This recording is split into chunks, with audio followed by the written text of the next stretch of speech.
Tradition. I'm gonna have to wait a little while for the broadcast to actually come online. I never really get any details from Twitch as to the exact moment this happens, but usually gives me a little bit of a chance for a preamble. My hypothesis, by the way, is that it actually started now. Maybe I'll check the VOD. But today we are going to be playing Little Nightmares. And let's bring that up. Hopefully it'll come online in a second. There we go. So I'm going to tab out for a very brief second and just refresh my dashboard. We should be ready to go with this. Now, I am partly playing this game. I'm definitely playing this game because the fine people at GOG had a spare key to give me, and I know a few friends. I actually kind of wish I had the time to do this. I have some friends who will basically deal with anything that they're given, and I think most people who watch this channel long enough sort of know that I like to support devs, and this is devs large and small. I don't really think this developer requires any special attention. These are the guys who made Little Big Planet, apparently, and I have great success with independent Swedish studios, it seems, given that this would also describe Paradox. But yeah, I have so much that I want to do on cast that I have to be a little choosy about the keys that I look at, which is a really nice problem to have. But this got my attention for a couple reasons. It uses the Unreal Engine, and I mean, nobody can really say that these guys make bad-looking games. And I like platformers. I don't have a whole lot more to say about that. Let's just take a quick look here at... I hope I get to play this with a keyboard. All right. But yeah, so I'm definitely... I think the other big appeal of this game for me was the art style looked very interesting. Obviously, I got the key from GOG, and I mean, I really do think sort of the word of mouth or the connections matter quite a bit in terms of deciding what game I play. So for instance, if some person who's never been to the channel before comes in and says, oh, you should play X game, this seems like exactly the sort of thing you'd like. Even if it's somebody who I know inside the channel quite well, this doesn't always count for a whole lot, just simply because I tend to notice the perceptions of the kinds of games that I like are very different from the reality. And that's not a slight against anybody who watches, but a great example would be the number of times that I hear when I'm playing a first-person shooter or, a Hotline Miami style game or something like that. It's like, oh, I never really would have thought you'd play a game like this. And I love strategy. Like it to me is sort of the fundamental genre in gaming. I mean, I think you can, you go from board games to video games, and I think probably a lot of things that are interesting about video games are the fact that a lot of what gets enforced by players in board games are now taken care of by video games. Hello, username intensifies. I love your name so much. We will be jumping into the game momentarily. But I think the thing that makes video games so interesting is the fact that you are able to take away a lot of the work that players do and instead let them focus on the fun. And so it makes sense to me that strategy might be one of the better developed and one of the more interesting genres in gaming, simply because it's a framework in which there's been a lot of good and interesting work already done. And then, of course, the other side is sort of seeing what's possible now in the interactive medium. And when you have a set of rules that will respond instantaneously to what a player does. How do they react?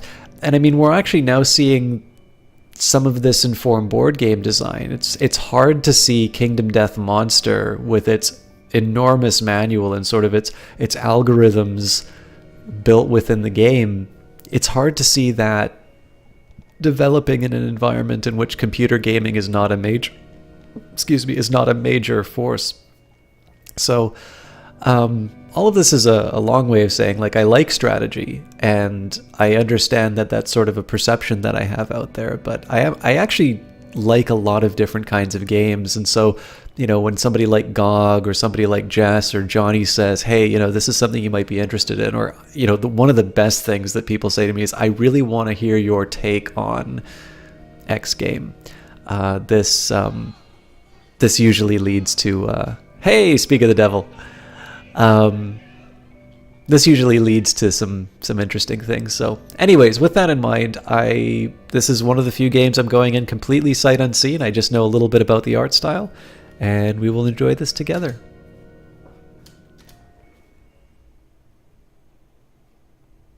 How are you doing tonight, Jess?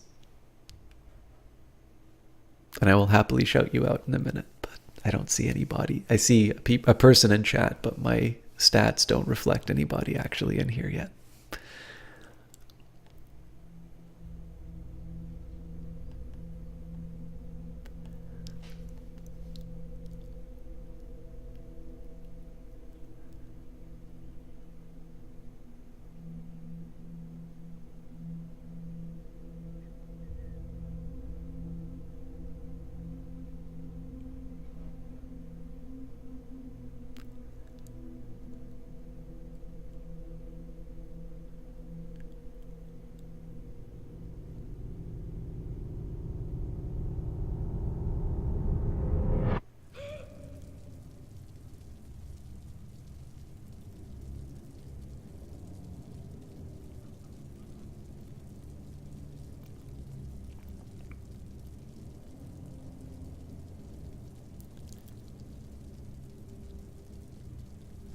Am I supposed to? Oh, I'm already in. I suppose this is the drawback of having a good-looking game. You don't know. You don't know when you're supposed to respond. This is one thing I didn't appreciate. So again, I know that the Little Big Planet guys made this game, but I don't actually know anything about how Little Big Planet works. So it's going to be kind of interesting to see. Like, so one thing that already interests me about the platforming is that it seems that it's not just two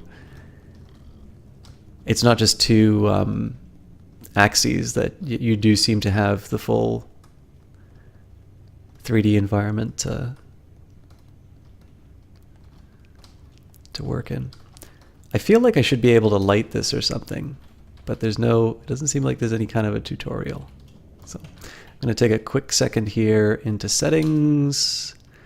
Okay, so WASD for movement, up, down, left, right for looking, F for lighter. Okay. And apparently I'm supposed to use my mouse at some point. There we go.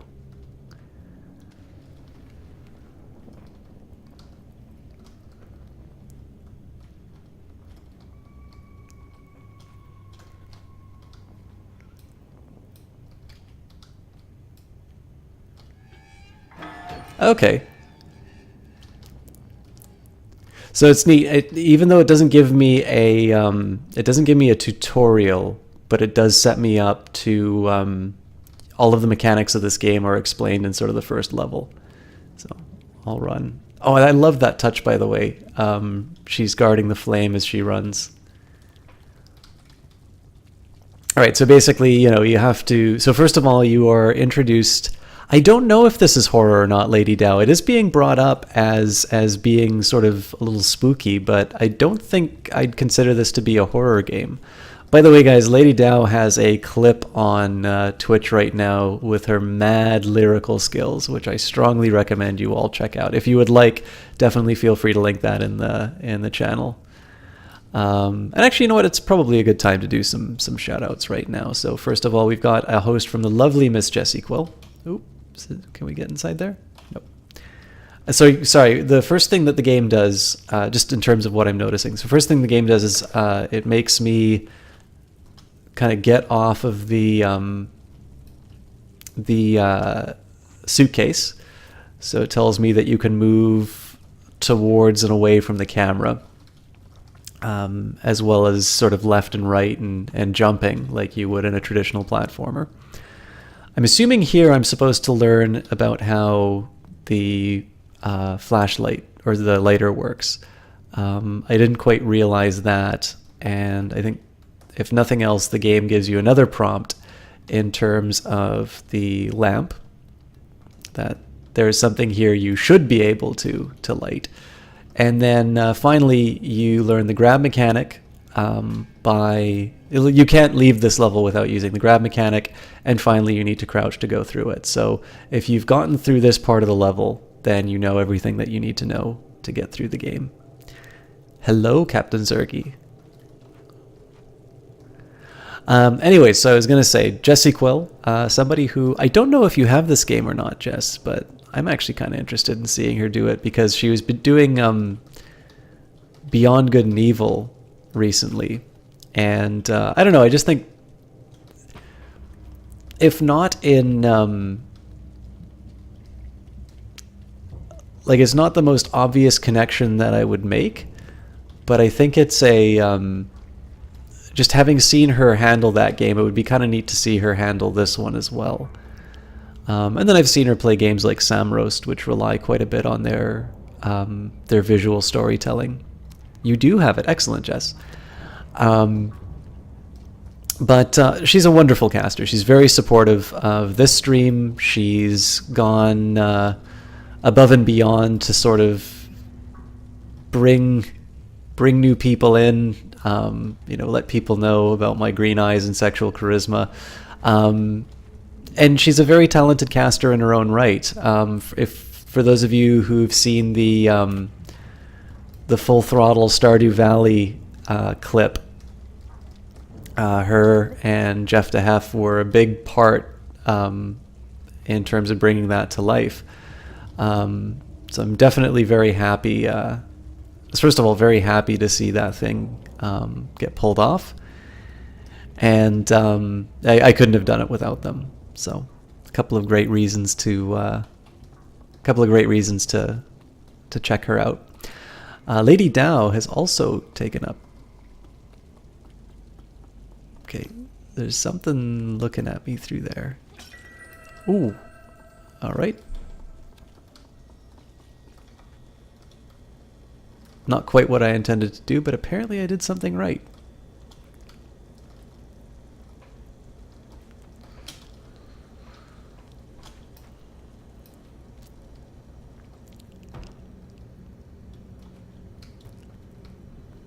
Oh, suicide.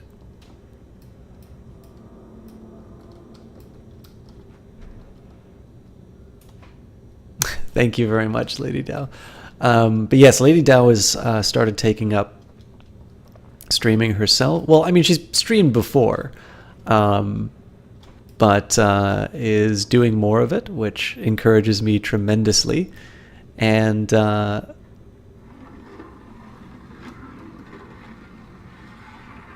think the clip probably does a better job of explaining than I can. Neat. But another big supporter of the cast. Always a lot of fun to have her in the cast, and also to see her in places like Dynamite's cast. It's kind of fun to get in touch with these people through other communities, and that is as much of a function of the streamer that people are watching. So, for instance, Dynamite is a fantastic and very supportive. Not just a member of this community, but he's a talented caster in his own right, and somebody who has. So I think the fact that there's handprints on this fridge is telling me I should be able to do something. Are those shoes? Huh.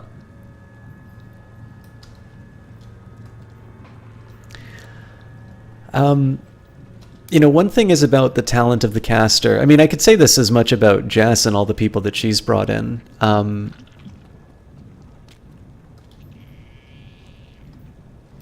That thing is up to no good.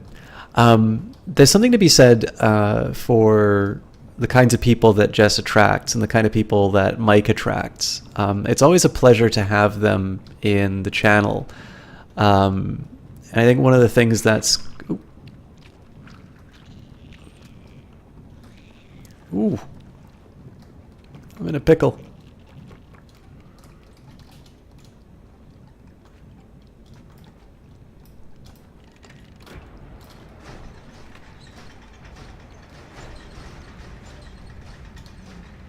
So this is clearly setting me up for the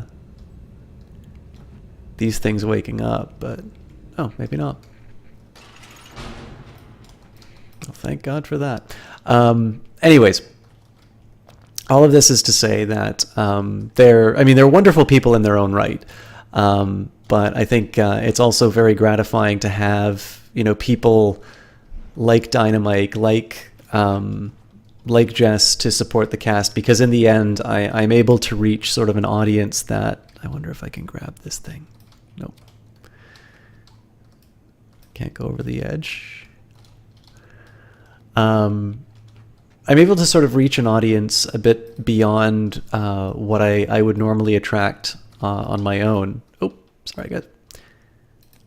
I accidentally clicked off the screen there. And again, I'm very lucky in terms of just being able to get these really wonderful sort of members of their communities coming in and supporting my stuff too. So, hello, Runebroder. How are you doing tonight? All right.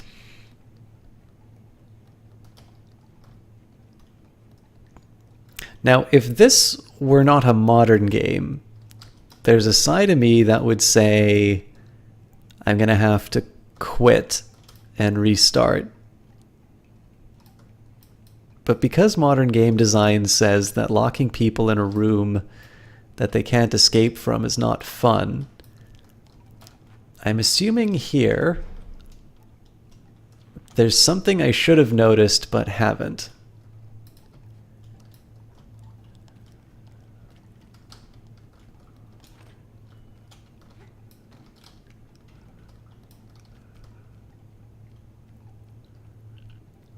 Okay, now that kind of interests me that I can...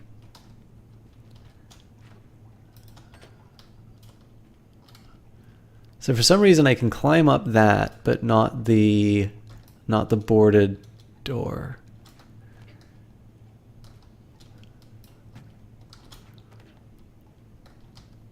It sort of feels like you should be able to climb up that thing. So can you climb the pipes? I'm going to guess no, Captain Zergate, because I've already tried to... I tried to grab onto the this thing here, I don't know, the valve. Of course, we don't like Valve, we like GOG, who gave me this key. So, incidentally, guys, if you are interested in picking up this game, I know I haven't necessarily shown you all that much to make you want to pick it up, but if you are looking to support the cast, support a good digital distribution platform, and support the developers of this game, there is a link inside chat. If you do ! I keep clicking off of the game, sorry. ! Game, and there will be a link for Little Nightmares. It's $25 Canadian, and whatever your regional equivalent is. But I will probably be able to give a slightly more enthusiastic recommendation in after I've actually solved this puzzle.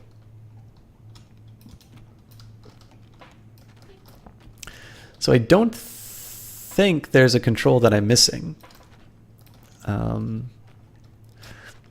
What I am going to do though is I am going to climb up this this wall. And I'm just going to take a minute to see if I can angle around the camera. So the pipe seems like something I should be paying attention to. In theory, I might be able to jump off the edge as well, but that I might just follow my death there.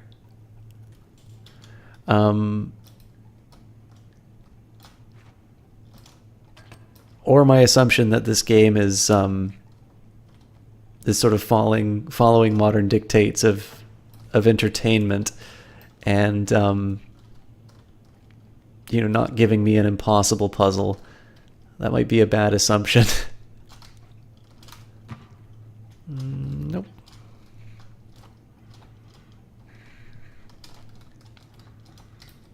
Okay.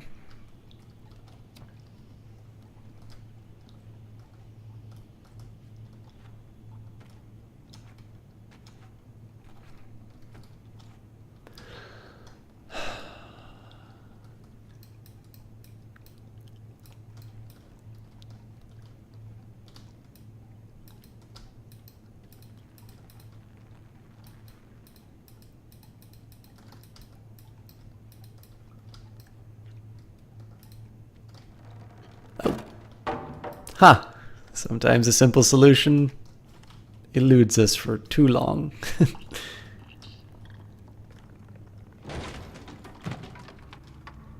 Nicely done. Oh. Christ almighty. I probably shouldn't have this light on, but... Oops.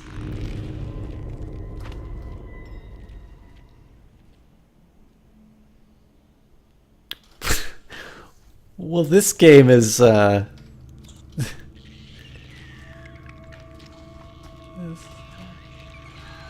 and light. Pthram, thank you very much for that host. Ah, damn it.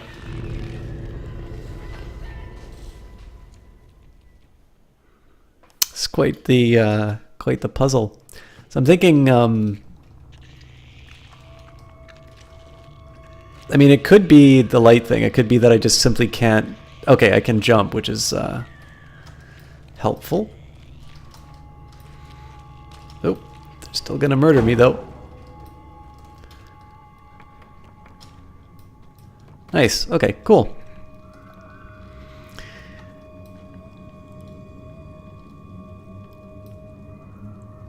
Console chalk. Hello, Loveless. This is definitely not a... It's a console game, but it's also available on PC, so...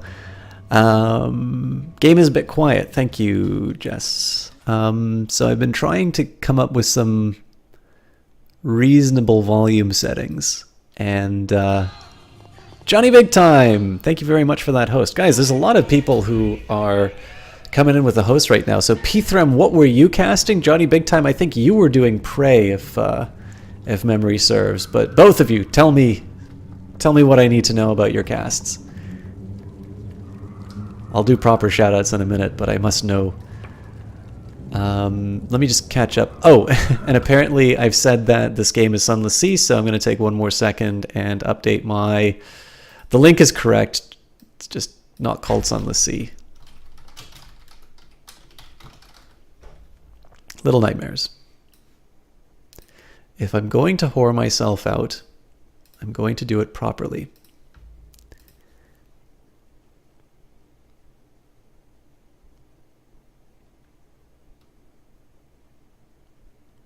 Anyways, yes, if you only had 2 hours of sleep, please do. I will not take any offense if you need to run off to get a little bit more. Who else do we have in here? So anyways, a bunch of viewers coming in from Pthram and Johnny Big Time. So I'm going to do one of the things that I always fail to do when people host me and introduce myself. I'm System Chalk. A lot of you already know me. I'd still like to consider myself a variety streamer, although I think most people would say I am anything but. I do play a lot of strategy games. Oh, neat. Okay. So in this case, I'm using WASD to actually do the full circle.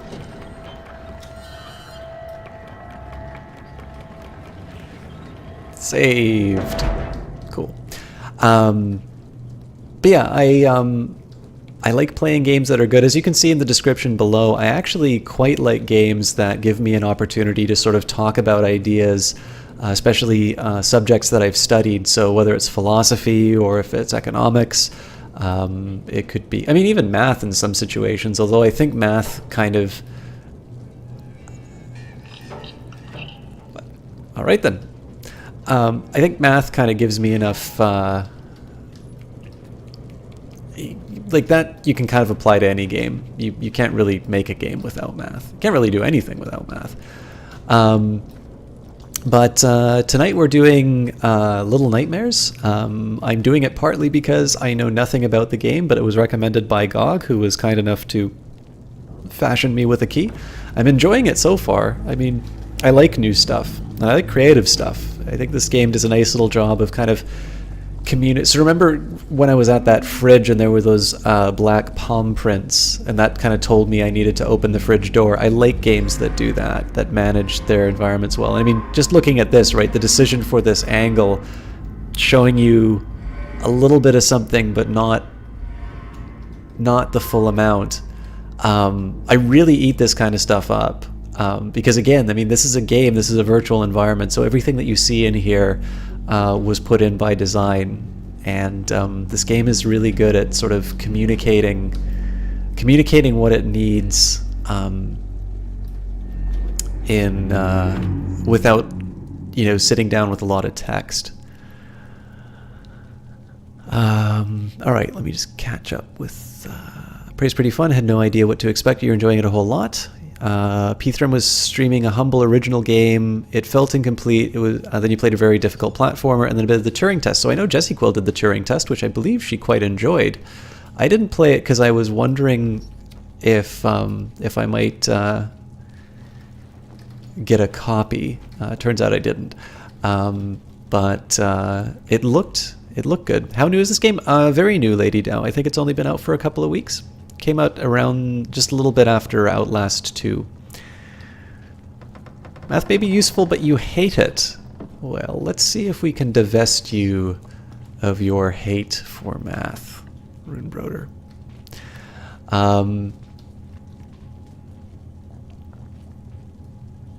Anyways, guys, you know what? Let me do a proper shout out. So I'd actually love to know the name of the humble original game. Pthrum, sorry guys, I'm just gonna get outside of the chat or the game really quick. I just got a private message, so I wanted to deal with that. But yeah, I used to do the humble monthly subscriptions, and then I tended to look around by using, neat, so the game is actually going to give you some. So I'm going to assume that there's something about the fuse box here that it's trying to direct me to.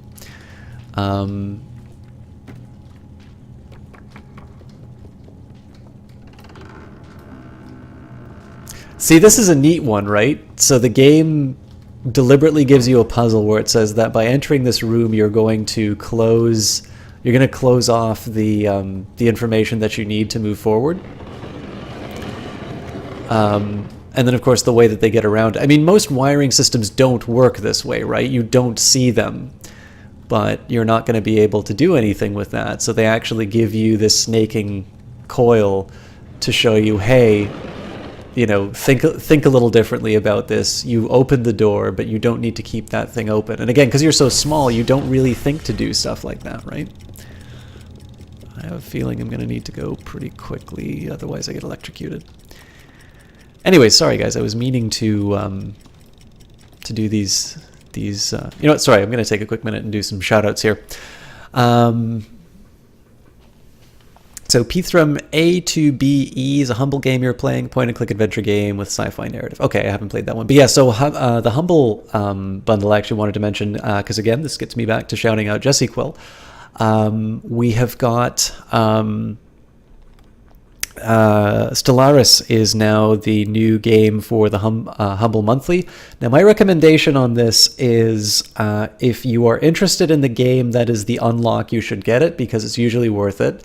But if you are buying it hoping that there's going to be good stuff that unlocks, I usually don't recommend it because I have gotten screwed a couple of times on those. But there are some really good deals in there, and I will tell you that Stellaris is one of them. Now, obviously, I did get a key from Paradox, so use that with in mind. But of course, if I didn't enjoy the game, I would not stream it as much as I do. And I'm actually debating on maybe picking that up as a gift for somebody. So Jessie Quill, if you could put your humble link inside there, there's a way that you can actually support Jessie Quill through doing that at no additional cost to you. And then, of course, if you're not one for strategy games like Stellaris, you can still use the !game and get Little Nightmares through GOG and support me. But let me get the rest of the shoutouts out of the way. Johnny Big Time, I would actually kind of like to see him do Prey, except that I don't know anything about the game. So I don't know if it's something that I'd want to play myself, and I wouldn't want to spoil. But Johnny Big Time is somebody who is one of the streamers who I felt compelled to get a game for because of the amount that I enjoy watching his stuff. Like, he is one of the casters who I'm like, I have to see Johnny's take on, X game. I'm wondering if I can spin this merry-go-round. He has got a tremendous sense of humor. He's a lot of fun to watch. He's also very good at the games that he plays, which is not something I say about a lot of streamers, and definitely not something that I say about myself. So Johnny is he's one of these people who I can recommend sort of on the basis of just about everything that I think is important for streaming, which is definitely not an easy recommendation to. It's definitely sorry. It's definitely not a. Wow, that's a tough angle. That is not an easy thing for me to say about a lot of streamers. But Johnny does a truly outstanding job. Just, I mean, pretty much every cast.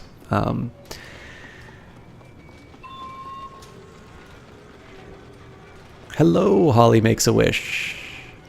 Neither did I. Had no idea what you were getting into, but it's really fun. Cool. So what kind of genre would you say it is, Johnny? That's I think I'm just too bad at my my angles to do this. I might have to switch to a controller just for the precision, but I'd consider that defeat. Ah, turns out I didn't need to run. Alright, let's see what's going on here. So this apparently can get me back into this room.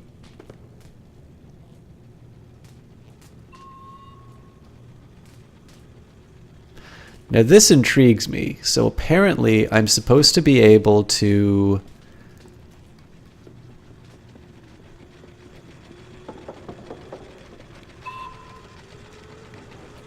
somehow I'm supposed to be able to clear this entire room, basically clear the 2 rooms in the time that it takes me to or in the time that the light's off. I don't think that's right, but I don't have any better strategy, so we'll see how far we can make it.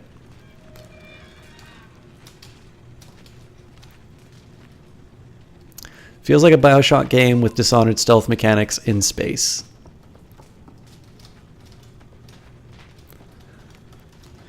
Hey Johnny, I got a question for you.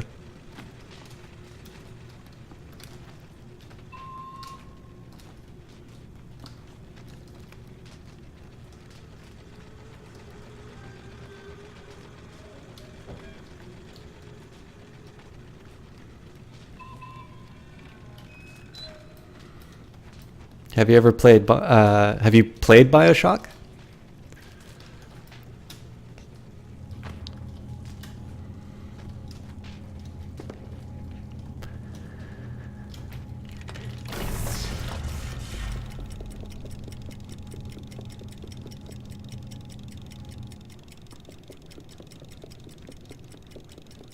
You played all of them. All right. I got another question for you, Johnny.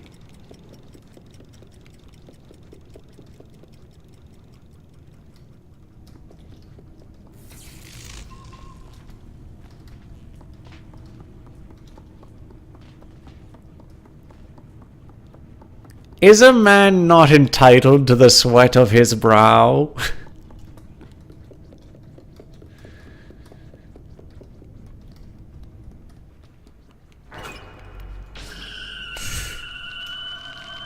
Alright, so don't let the... Oh, neat. Okay, so we've been seeing this eye on all of the...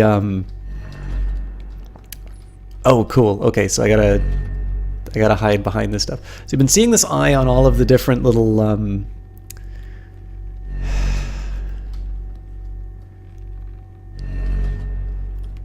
on all like the blocks in the nursery and stuff like that. But this is the first time we've encountered it, and it seems like we either can't be exposed to that light. Ah, damn it. I think I'm dead. Yeah.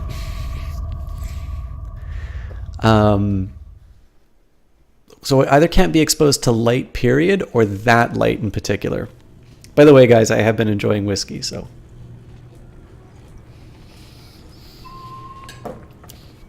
I might be exhibiting slightly less cognitive function than is normal.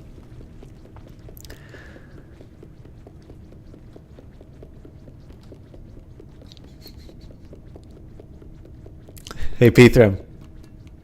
I got a question for you.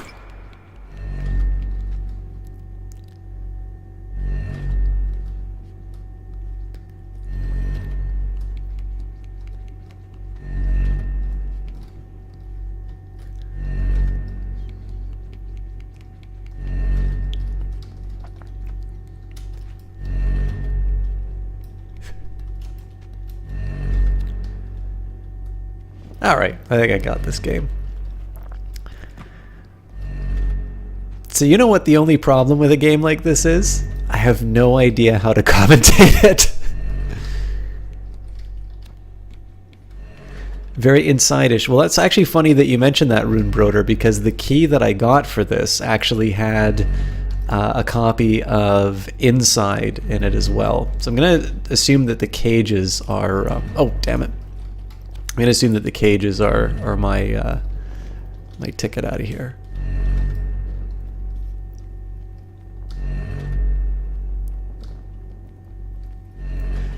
You've started to do it at work now, Jess? That is amazing. I am glad that I can advance the cause of Paul Ryan's... Oh my god, did I actually say Paul Ryan? You know what, it's probably the same philosophy, but Andrew Ryan's philosophy. Again with the black hands. In this case, it's pointing to... So the eye is pointing to something here.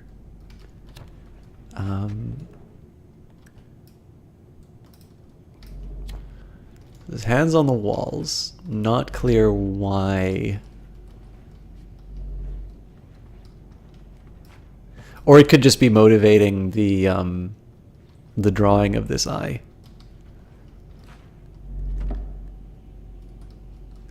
Why is it not July yet? What is the what's so special about July, T. Clark?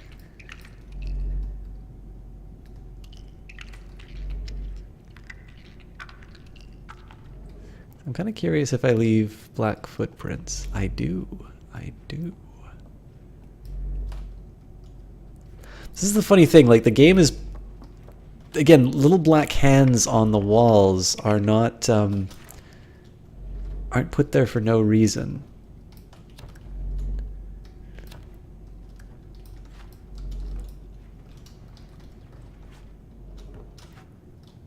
But they're present.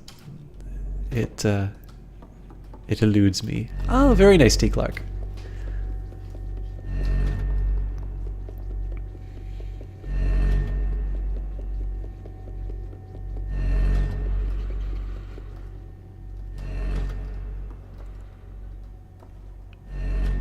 You spend the whole day trying to keep quiet at work so they don't try to... Oh, July is your birthday month. It's mine too. Do you mind if I ask what day, Johnny Big Time?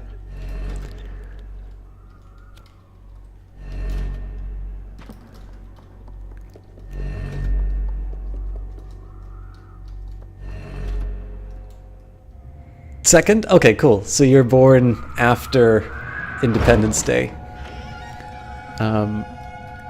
I'm gonna assume I don't want to have the light on when this thing's running around. Maybe I do. Maybe I don't. Maybe I do.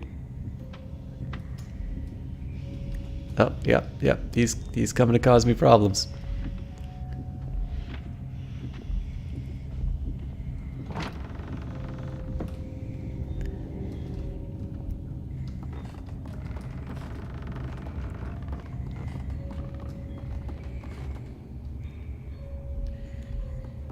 See, I'm a little bit later in the month, but in addition to being our country's respective birthdays, it is also, or hang on. Or sorry, in addition to being our respective birthdays and America's birthday, it is actually also Canada's birthday. And it's a special one for us. It's the 150th anniversary of Confederation.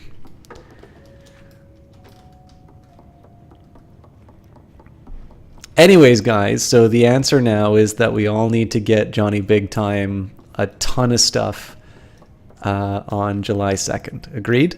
But not so much that you don't give me stuff.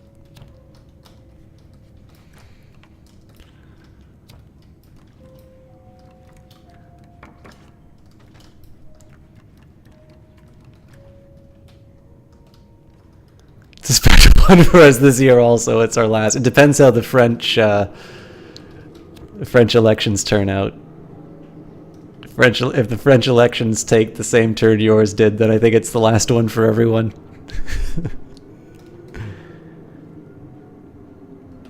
In fairness, I mean, Trump is so incompetent, it'll take him at least 3 terms to destroy your country, so.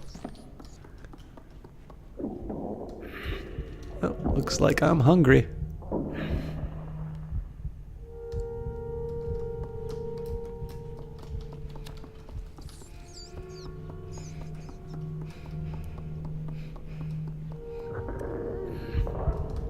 I get it, you're hungry.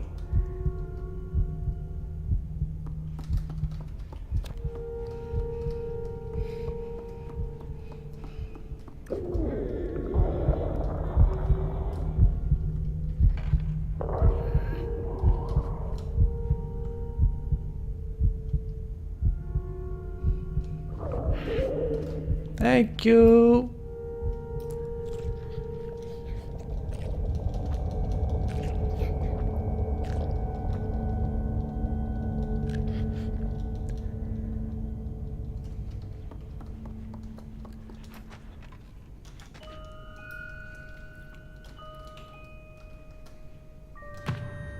Hey, another noose. It's good to know those art assets are being used to their fullest.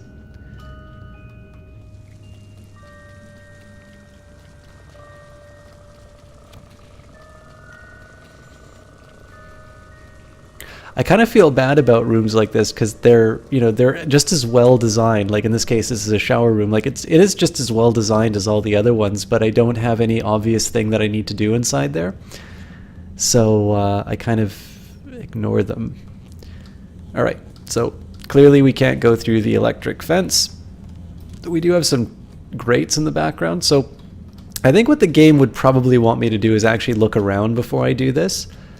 But I usually, like, at least in this case, I sort of see roughly what they want me to do, right? When I kind of know now if I see a background with these grates, I kind of know that I need to climb them, and I'll just sort of figure out what I need to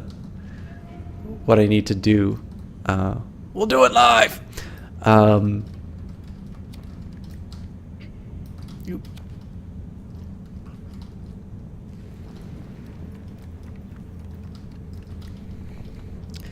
I assume that thing's probably a little too far away for me to do my magic on, but when it comes back...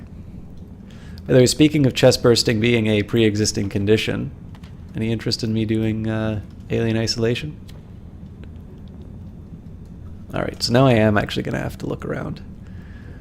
So I can probably climb down... Actually, I'm curious if I can...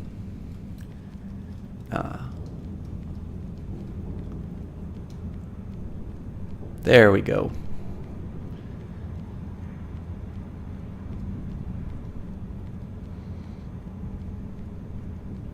Go even higher.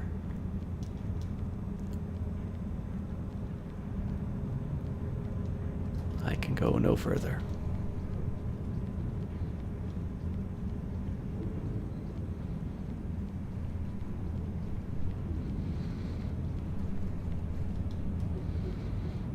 Can I actually pull off a big Indiana Jones jump like that? I can. Alright, so there's a ladder in the background, which tells me that this kind of climbing is utterly unnecessary, but it looks so cool. There we go. Alright, so we've got 2 cranks. This crank apparently does nothing.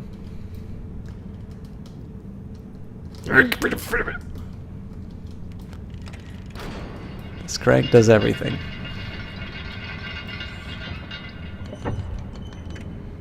Ah.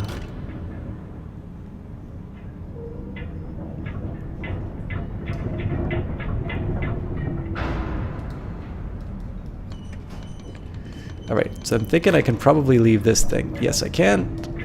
No.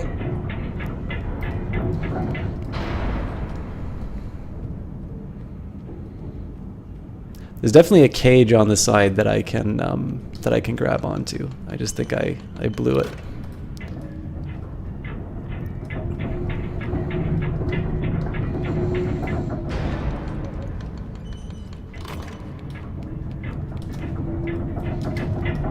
I'm boned.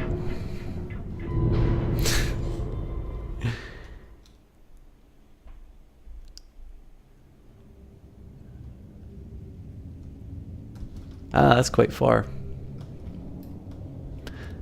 One complaint that I had heard was people said that this game was a little short.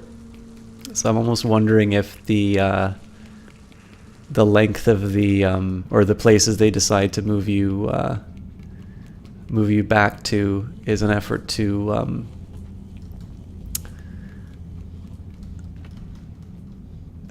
sort of extend the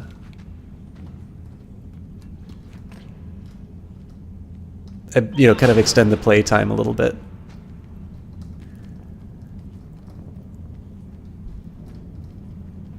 On the other hand, though, I've always thought the claim about games, it being bad that a game is too short, is a little bit of a dubious one. I think the biggest example of this probably came up during, it's like the Order 1886 or something like that. And, I mean, I think the obvious take that most people will have on this is the very sensible one, which is that, it doesn't really like, clearly quality is a factor here, right? A little interested in what this will get me. All right. Doesn't have obvious utility. So, clearly quality is a factor here. I sort of understand, I understand to a certain extent where a complaint can come in. Oh, fair enough, Woban. I mean, I never played it personally, but I definitely know the majority of criticism I heard was specifically about length. Welcome, by the way. But I mean, on your point, right? Like, clearly, if the game is not any good, like, extending the experience to, by 10 hours is definitely not going to make you feel any better about it. Yeah, exactly. I mean, I will have said that after you made that point, but crap. But yeah, I mean, like, I don't even, and I thought the developers didn't really do themselves any favors by comparing it to movies. Because I just think they're... Oh, this is interesting. So I don't think I'm supposed to hammer down on this thing. I probably just need to tilt it a little bit. Oh, for God's sake. I need to get a little bit better with the controls.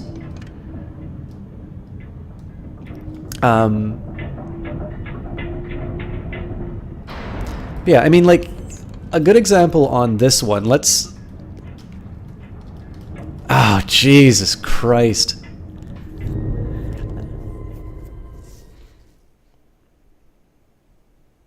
Maybe I need VR for depth perception. Yeah, anyways, I mean, so I'm enjoying the game quite a bit here, but I mean, one thing that you can say is that it's a very good looking game. It's sort of intelligently built. Again, it usually shows you things rather than tells you things. I didn't really require a whole lot of elaboration that this thing is bad and I shouldn't touch it. And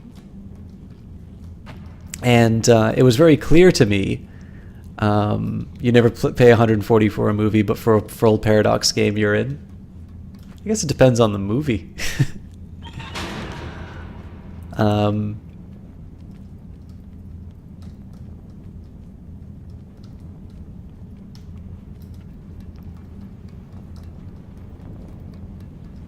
But I can also sort of see, like, it's hard for me to imagine that I would ever...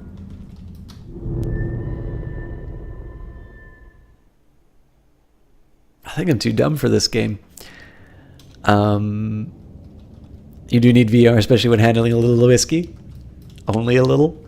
Speaking of which, let's finish this one off. I've got two sitting beside each other.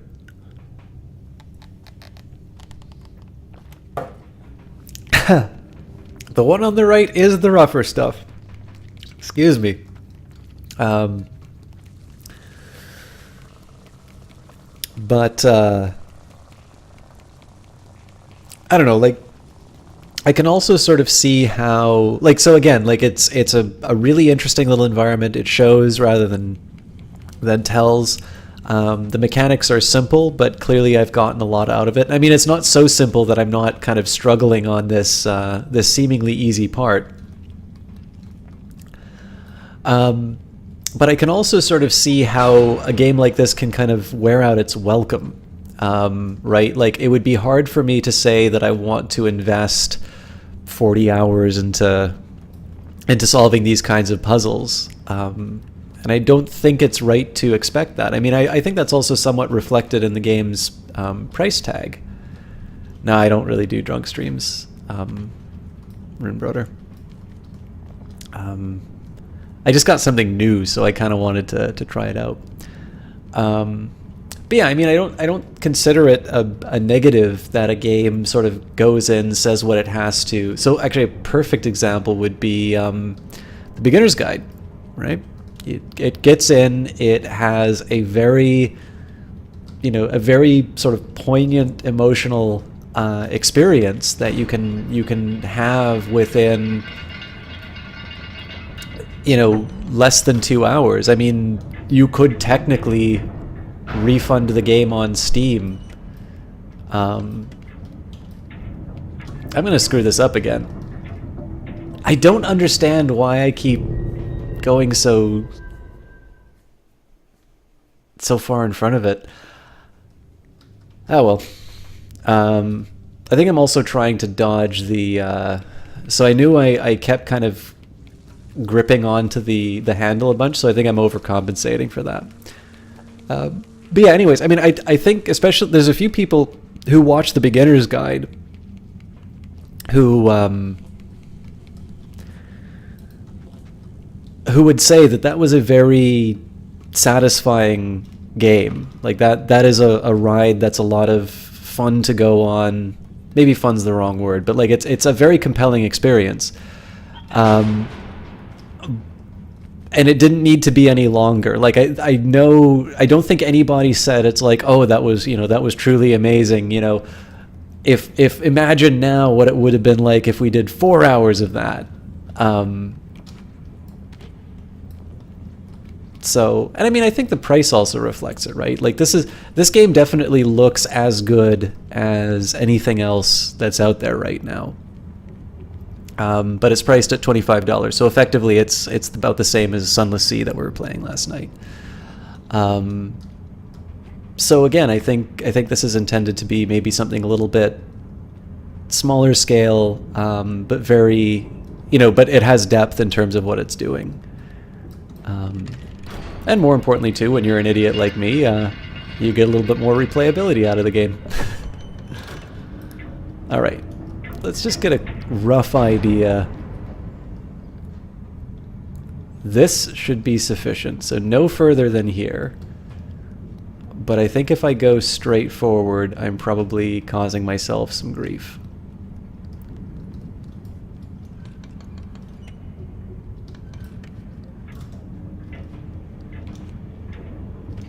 Oof.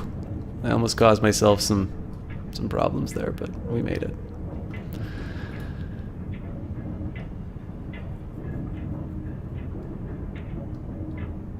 See, the other funny thing about puzzle games like this is I'm not entirely sure I would ever do something like this if I found myself in this situation. Because here there's a point of no return, right? There's no way that I can get this thing to move back.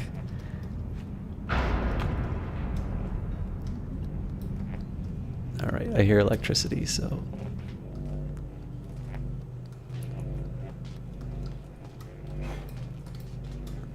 Oh, this is neat. I think I have to pull the filing cabinets out. Cute.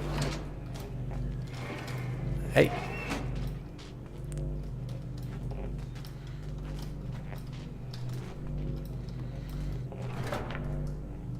Locked. All right.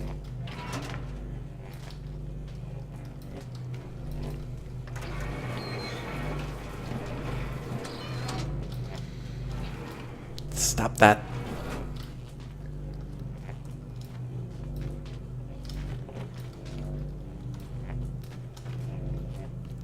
I know you're smarter than this game. There we go.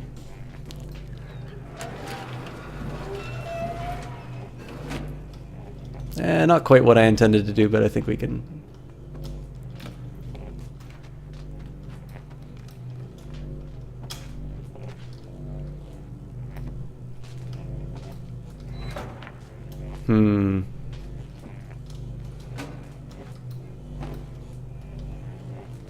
Oh, you know what? The top shelf is a little pushed out already, so maybe I can get lucky.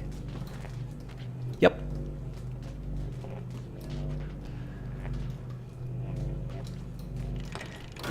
Cool.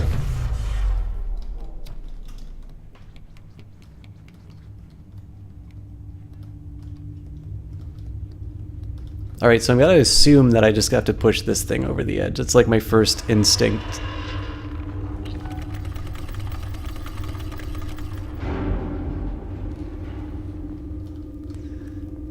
Are you suicidal, my friend?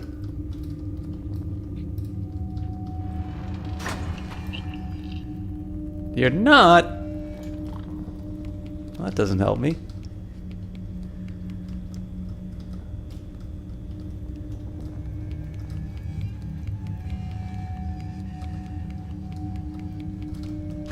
Alright, well. YOLO!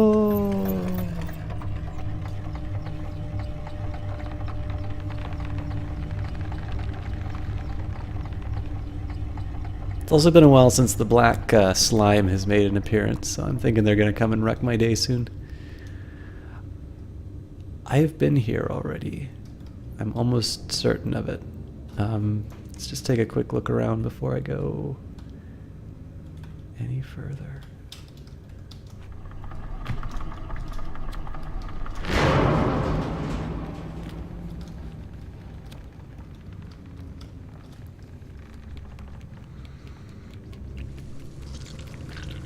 Sacre bleu! Oh, but you know what? The power is going to be out, so we can get through that gate.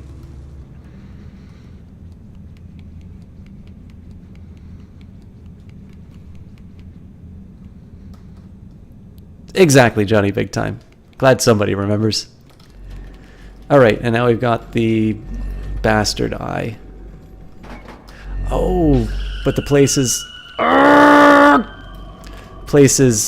rocking back and forth. That's a really neat idea. So it's almost kind of like we're on a ship, and this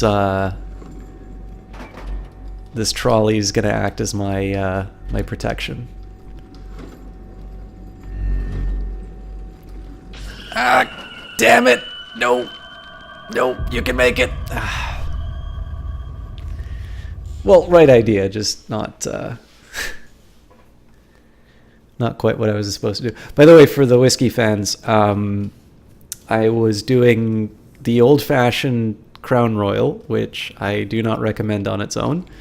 And there was a whiskey which got kind of like the #1 spot in the sort of the whiskey review, which was Crown Royal Northern Harvest Rye, which I tried in like one of the fanciest restaurants I've ever been and like kind of paid for on my own. And I really enjoyed it. And then I'm trying it now again, so we'll see whether or not the experience is kind of stuck with me. But I'm not uh-oh. Aha. No, damn it. Okay, so I gotta climb up on this thing. There we go. That's also another neat. So it's kind of neat to see all the different variations that they come up. I can sort of imagine seeing how this game gets made, which is there, you know, a few people are sitting around saying, like, what are the different ways that we can sort of so like in this case, it's like a maze, right? Same way you can sort of think about Mario Brothers as an odd interactive maze. Like you have to get the right path with all of these moving elements. So in this case, rather than dealing with sort of figuring out all of the combinations that you need to hit, like all of the, you know, the path that you need to take, this one was a little bit more about thinking on your feet, which I like. Although I'm usually too stupid to get stuff like that on the first try. Anyways, yeah, so let's see what the Northern Harvest Rye is like.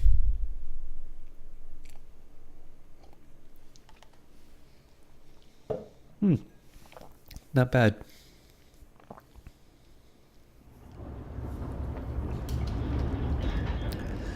All right, so I'm a little worried about that eye on the left, but there hasn't been a point. I mean, it's also appeared as a symbol, so I don't see that thing jumping to life.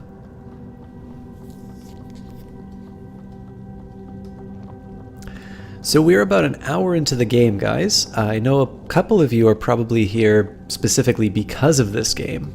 This is a neat choice. Do I keep going up the stairs or do I go through the light? I'm curious what your guys' impressions are.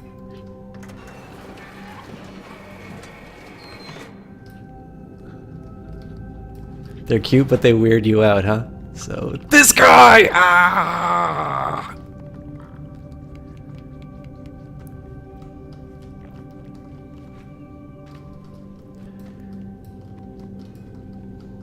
I'm assuming too it will explain all of this, but maybe I'm wrong in assuming that.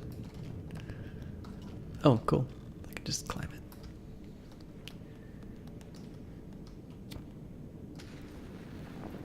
Oops.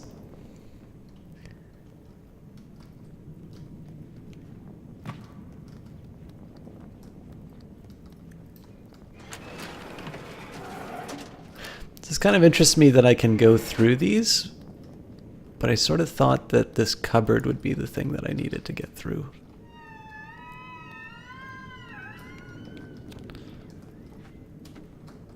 Alright, so it seems like there's a door. I don't think I'm going to be able to see. Oh, can I just go through?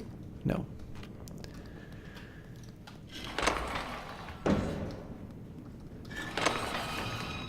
Fascinating. Alright.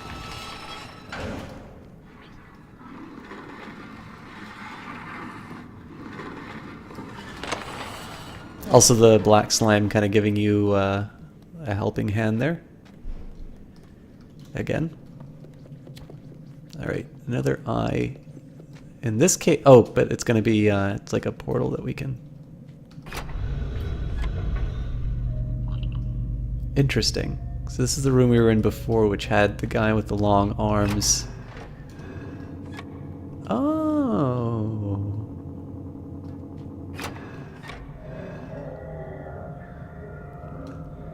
Okay, so we haven't been here before.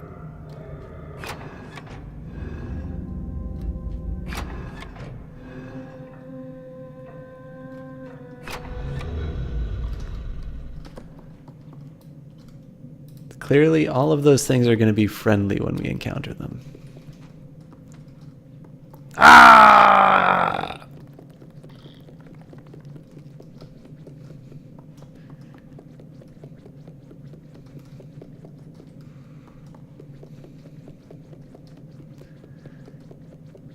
You know what the real shame is, chat?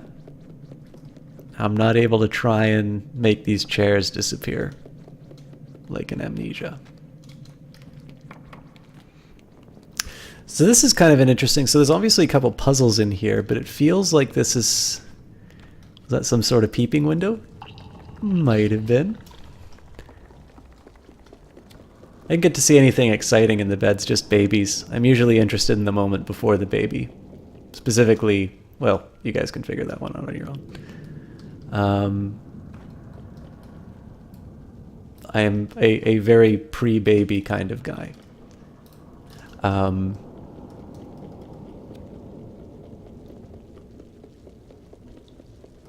Oh, god damn it, that's not what I meant.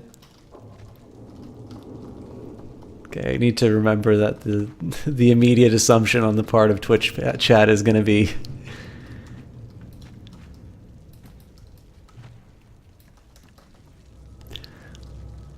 More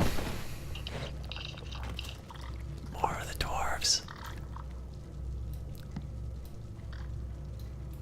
Exactly, Woven.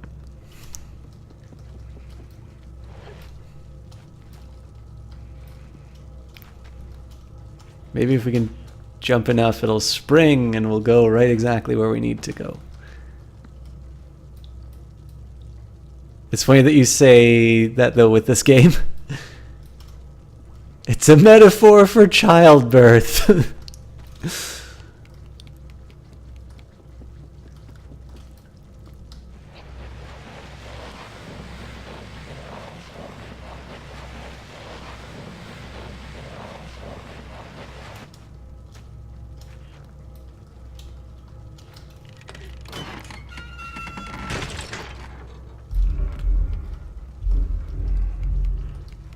Something is coming.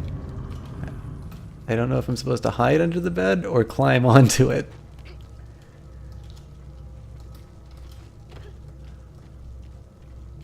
Okay, key kind of interests me. I think I've seen that portrait in the bottom right-hand corner in a trailer for this game.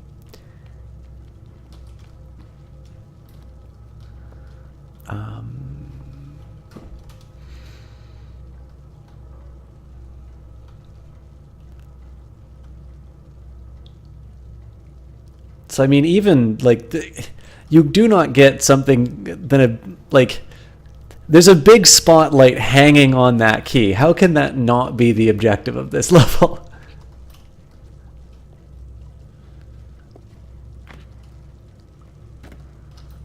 Grandpa! Exclamation mark, Grandpa.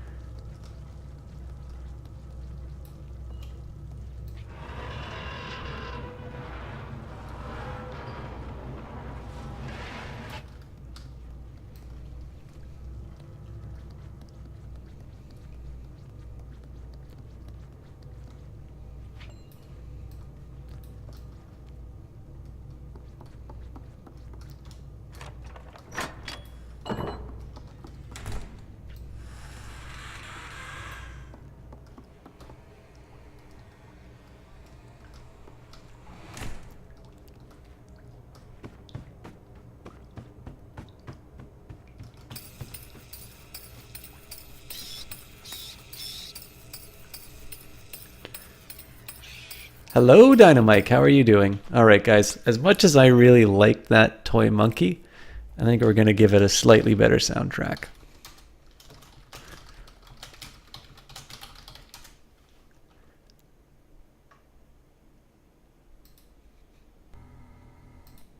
Not the box. Sorry, guys. Just a second.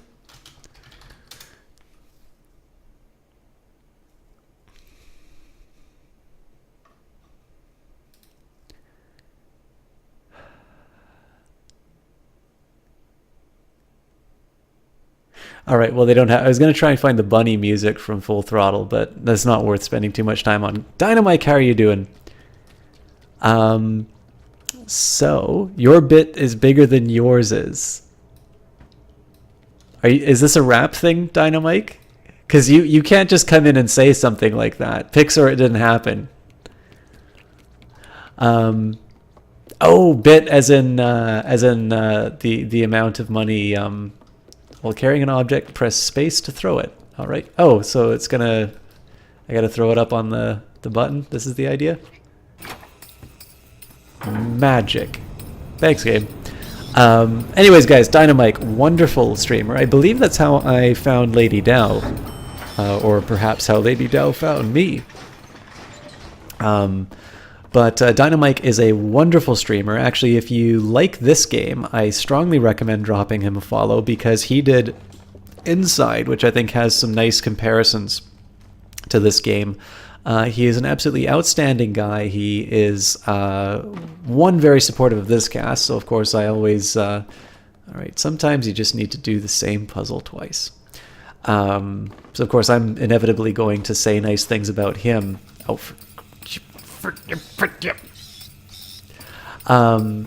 but it's more than that. Like on weekends he does Dark Souls, and the man is a natural born Dark Souls player.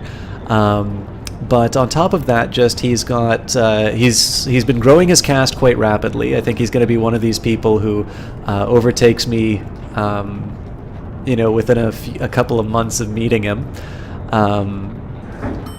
And it's very easy to see why. He's got a very genuine personality. He's very friendly, very, again, very concerned that everybody enjoys. Oh, well, something's murdering me, but I can't go through.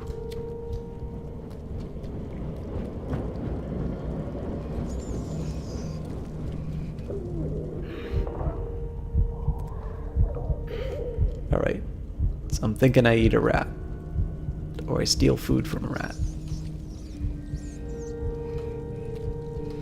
But Dynamite is a really wonderful caster, and I think one of the things you may notice with a lot of the shoutouts that I wind up giving would be I try to... Alright, I gotta do something to find food, but I don't know... Unless I'm supposed to kill and eat a rat, it's not at all apparent to me how I... Ah, okay. And I'm thinking I wind up... Thank you very much, Jesse Quill. I think I'm gonna wind up caught in the cage.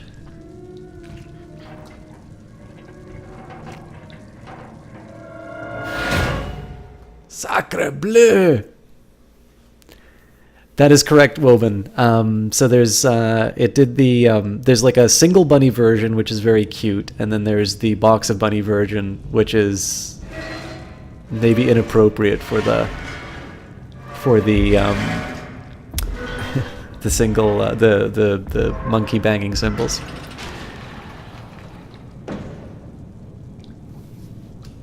Sorry guys, just one quick second.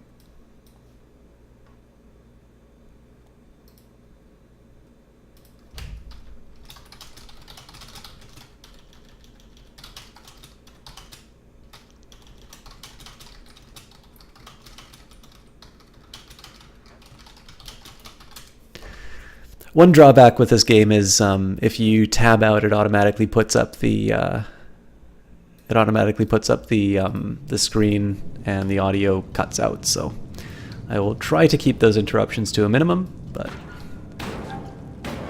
sometimes you just gotta take a quick break. All right.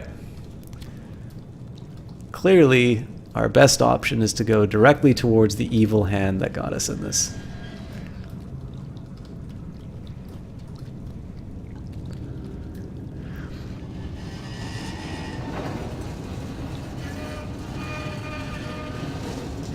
Again, there seems to be a convention of showing the sort of a black stain in terms of where you where the game wants you to go. And I'm not entirely sure that it's just the developers deciding that they want to be nice to you. There might be a story reason for it.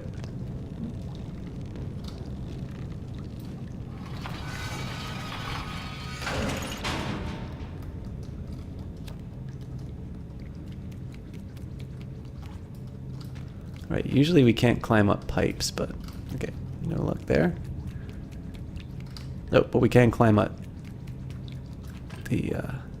This is another interesting little convention that the game has, which is, like, they've presented it so many times, and yet the simple fact that I think... I mean, there's, you know, as a Western player, who I think the majority of the... It's quite good. I mean, Dynamite, if you liked Inside, then I'm pretty sure that this is going to be right up your alley. It's a gorgeous looking game. And it's you know, again, it's smartly done. Like, it does a lot of show don't tell. It's maybe a little too quick to tell me how to solve the puzzles, but I'm not entirely sure. All right. Never mind. I was only kidding. So I'm pretty sure I need to just stay on the, I'm boned.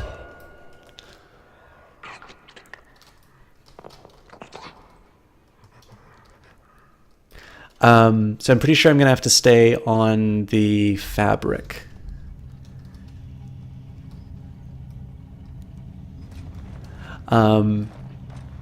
So yeah, I mean, the only complaint I really have is that I think the game's sometimes a little too quick to tell me how to solve the puzzle. But then I also sort of reflect on the fact that I'd probably have needed the hint. Like, I have a feeling they probably did some research on that and just all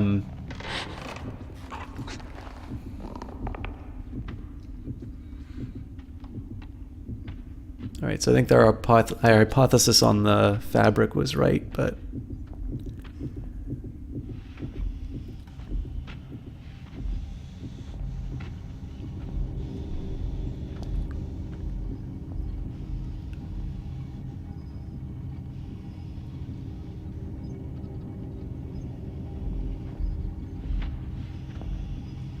I might be making a mistake by staying here. He might just turn around and say, I wonder what's in one of the cages.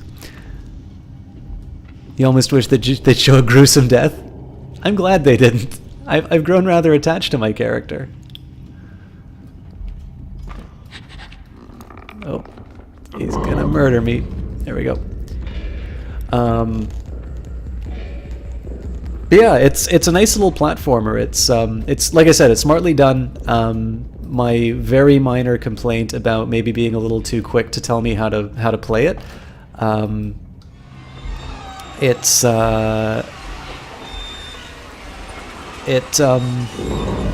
definitely tickling me in the right tickling me in the right spots. Although of course I say this, whenever I'm a little too enthusiastic on these things, I do think it does bear mentioning. I was given a key for this by the GOG people, so there is a high correlation in terms of number of games where I've been given a key where I didn't have to pay, or I didn't have to pay as much, and I'm very happy with it. But I think people will also say, before I started getting free keys for things, I was also usually very enthusiastic about games. So, but it's always, I mean, clearly I have a link in terms of where you can buy this game on GOG, sort of for my, this is a really interesting idea with the shoes, by the way. Clearly I have a link which is telling you where you can buy this game, and I've certainly not shied away from encouraging you to do so. So my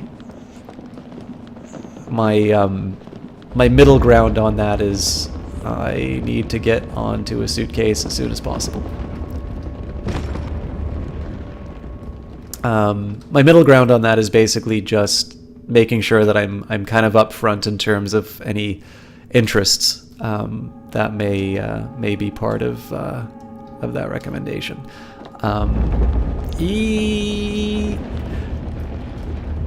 I'd like to think that I would I'd cost a little bit more than a free game to completely sell you guys up the river, but I sort of leave you to make your own decisions on those things. All right, so it looks like I'm going to have to trace a path that's kind of down and to the right like this, but I have a feeling the thing's going to catch up with me. I don't know if there's a more sophisticated path that I should take. Where's my controller at? I don't have a rumble pack. Yeah, it should be ! game. I don't know why that didn't work for you. That should be a command that anybody can use. Sacre bleu! Made it. Oh, it's just really delayed. But yeah, so if you guys are interested, I mean, first of all, the primary reason to do this is because you are interested in the game and you want to play it yourself.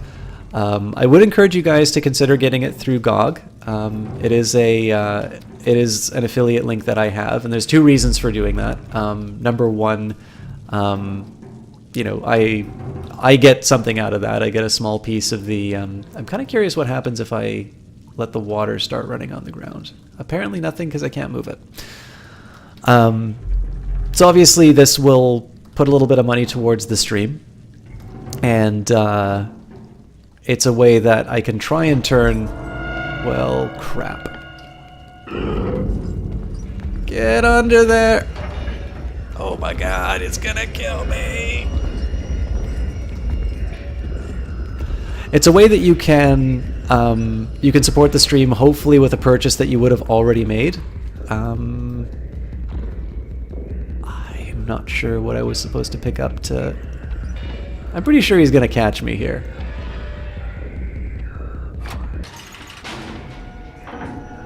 Maybe not.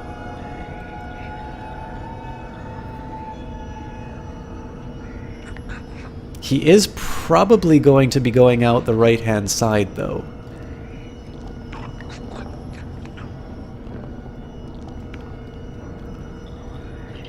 I should get ready to leg it.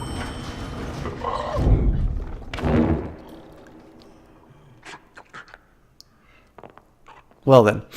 But yeah, so obviously if you're going to be making a purchase, that's a way that you can, without any cost to yourself, help out the stream. Another reason why I encourage GOG is because it's a DRM-free platform. It's one that treats its customers very well as the classic games that it runs. It's also got a great stream team. I encourage you guys to check them out. If you do, basically go to the Twitch channel GOG.com. You'll get a chance to see people like Outstar Walker, Pyron Jade,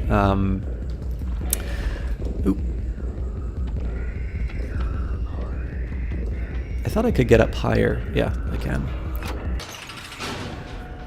So I gotta find a good answer for...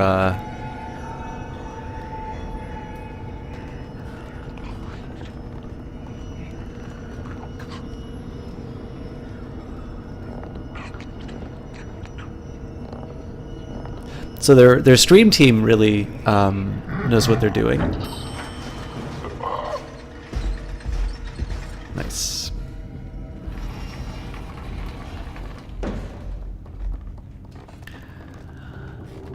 But finally, the platform is really well done. So it's not just the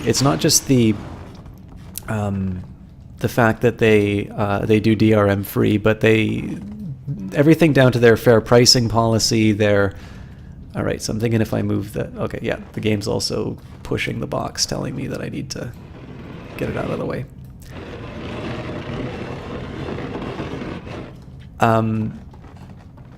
It's basically the same company by the people who made The Witcher, CD Projekt. So I think kind of across a few different things, down to the fair pricing policy or the, again, the DRM-free... the money back guarantee. I mean, all those ones are made a little bit less now that Origin and Steam are doing them. But it's been a platform that I've been a very big fan of, and the affiliate status with them was just kind of a natural extension of that recommendation. And of course, they gave me a key for this game, so there's that. But as an Australian, you appreciate the fair price policy. Absolutely. So I started using them before Steam had Canadian currency. But I know even like for music, I know I'm half Australian, but I have not spent a lot of time in the country. But I do know like even stuff like music, Australia for whatever reason just seems to get constantly hammered with these absolutely insane pricing policies. Like I remember Nine Inch Nails had an album that came out called Year Zero, and I think it was something to the effect of like he wanted to know why somebody emailed him basically saying, like, you know, the album cost like $27 in Australia, and I think he went to like Interscope and said like, so what's the deal with that? And the answer, I mean, I suppose I admire them for their honesty, but it was effectively something along the lines of like, well, there's not as many Nine Inch Nails fans in Australia, but the ones that like you like really like you, and they're willing to spend that much. So again, I'm not entirely sure where they got this bright idea, but the more I hear stories like that, the more frustrated I get.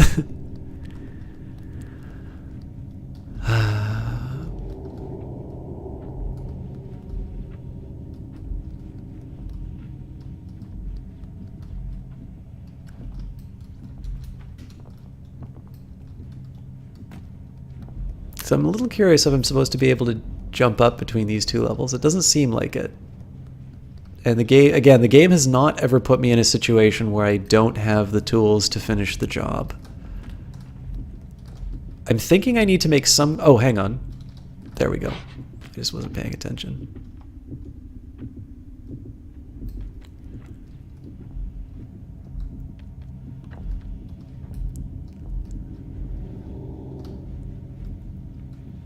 I'm probably going to have to take that monkey with me, so...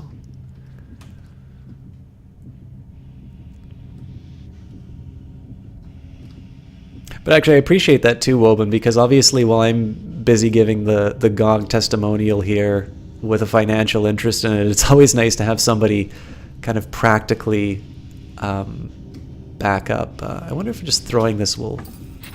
Yeah.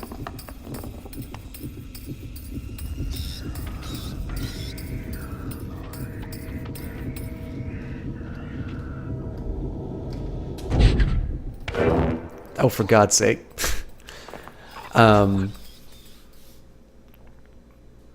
It's always kind of nice to have sort of independent verification of the claims that I'm making. But yeah, for me, I mean, I do still... Oh yeah, he's gonna murder me.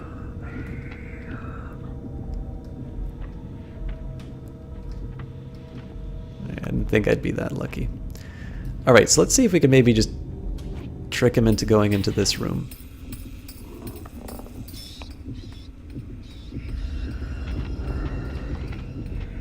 You moron.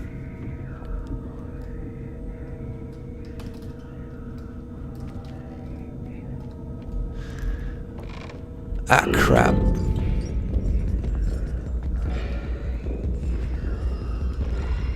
Oh, neat little situation that it puts you in.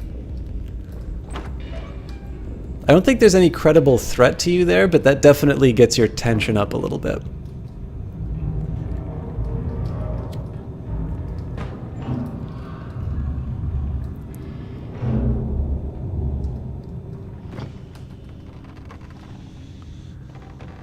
Alright, there has to be more than one of these long-armed fuckers then.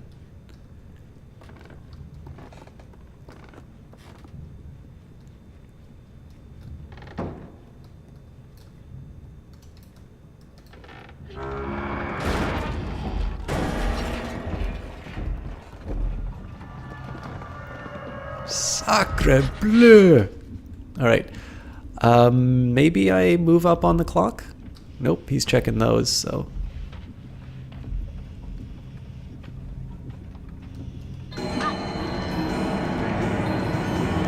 I gotta get a shoe to throw it at the door. Oh, interesting. So he doesn't like the chiming sound. He's almost certainly gonna catch me because of that. Oh, maybe not. I was wondering if maybe I was supposed to do that when the clocks chime. But it seems to be a moot point, so... Hey, this looks like my room. Jessie Quill can attest to that. Although maybe she only knows the ceiling, if you know what I mean. I am, of course, talking in my dreams.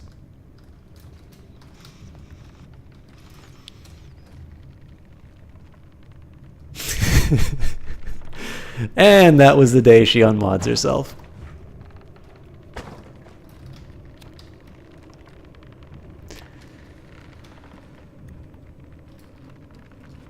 Are you kidding? Mirrors are for rich people.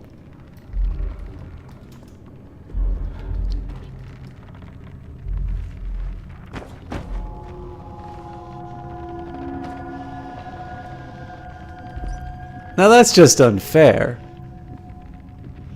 Although he's got good library reach in books.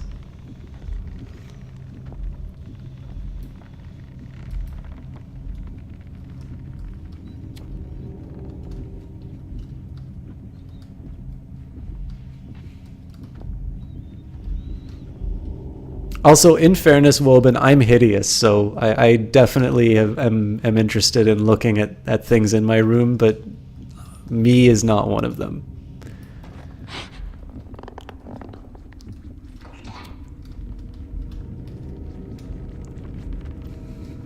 All right.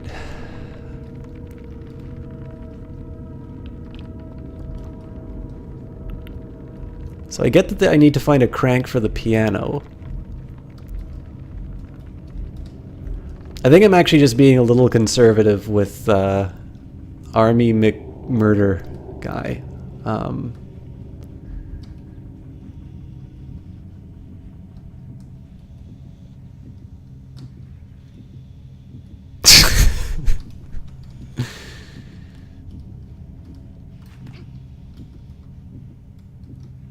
This is true, but you usually just stare at your watch.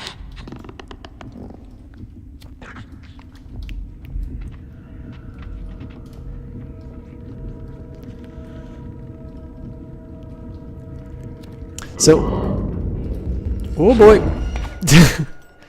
The funny thing is, there really hasn't been a puzzle that hasn't had something really. Aren't I just adorable in my... How you doing, Unknown Brigade? But just the ceiling, though, sounds a bit boring. Yeah. So yeah, most of these puzzles have not involved anything too taxing. Yeah, so this makes sense. I should have climbed up the books. Walking directly towards the guy who can kill you is probably not the way you do this.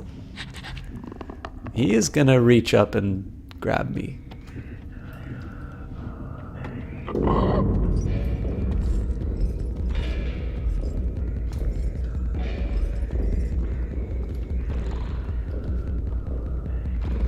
And you know what? I bet I can... Yeah, I can light that candle. Gonna head out for the night. Have a good one. Have a good one yourself, Captain Zergy. Enjoy whatever you're up to. Unless it's sleep, in which case I hope you have little nightmares. Son of a bitch.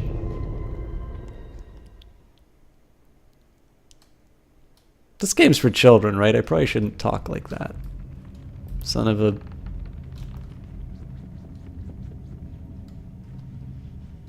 I don't know how to not make that profane. Alright, I'm a moron and deserve to die if he catches me. No, we're good.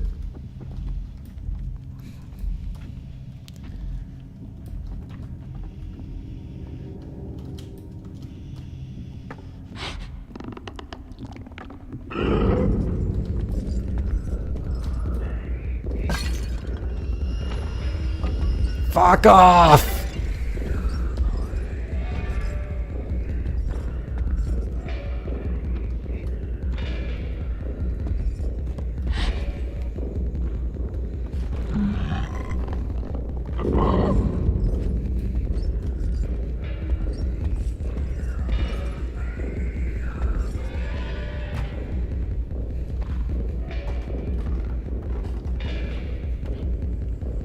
Like all the kids talk like... Yeah, I mean...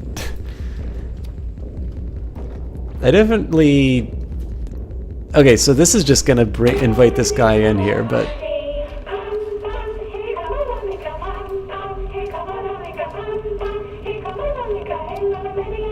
Alright, maybe not.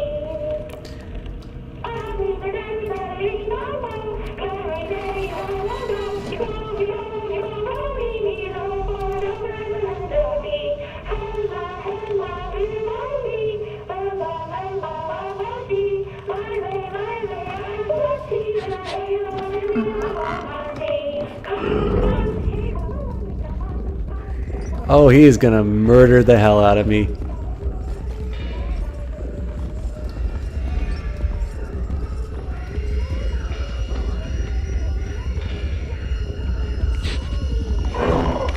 Ah, I thought I might be able to keep in the corner there. Alright. It's just not at all... You know, what I should probably do Well, oh, there's the...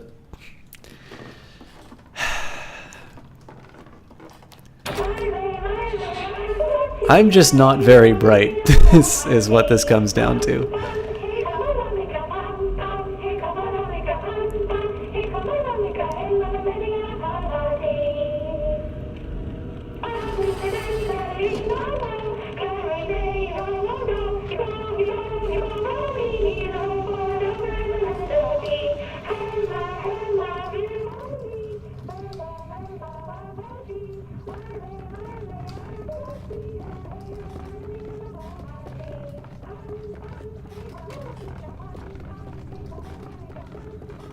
So I think overall the game's pretty forgiving in terms of its puzzles. There's only been a couple of times where I've been caught out just not really paying attention.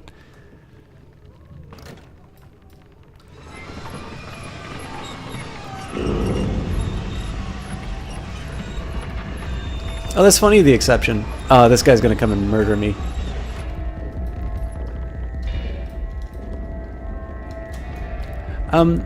I mean, one of the things that I think is nicely done about this game, the exception, is the game, like, it really seems to signpost where you should go. Like, I mean, there have been these cases where, like, the key, I'm pretty sure this thing burns me if I go on top of it. We'll try. Yeah. It's kind of costless. I don't know exactly what the penalty is for dying too much, so... Oh, I get it. So I'm supposed to pull this thing back over it.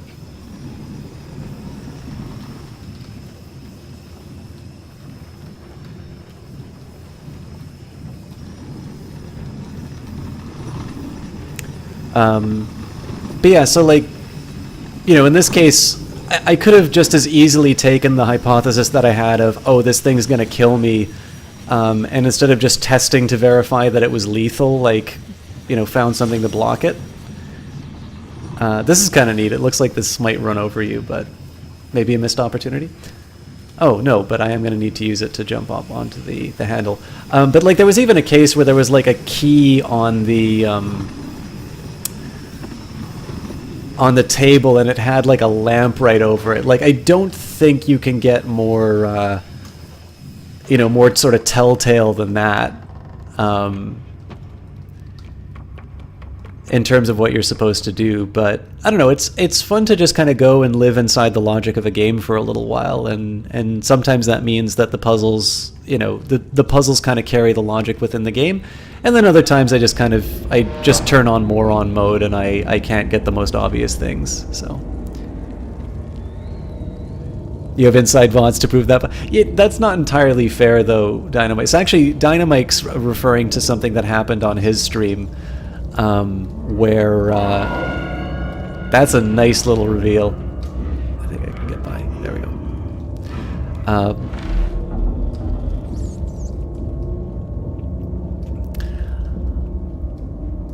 He was playing inside, and there was... Neat. Okay.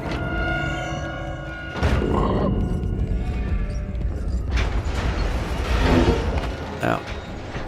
So I guess I have to just leg it. I'm pretty sure I can't outrun him that whole distance, but I might as well try because there doesn't seem to be anything else.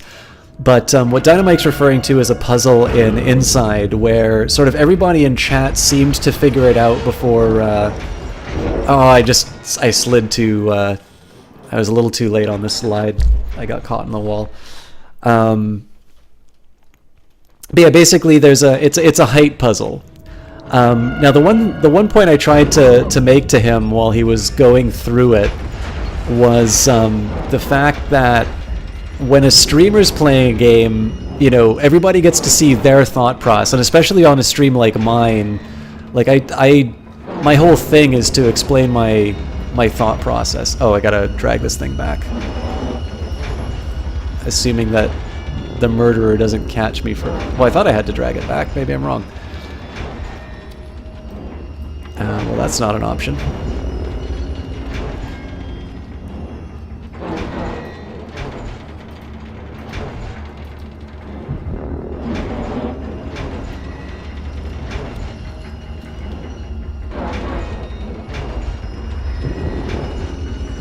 pretty sure he's gonna catch me. Yeah.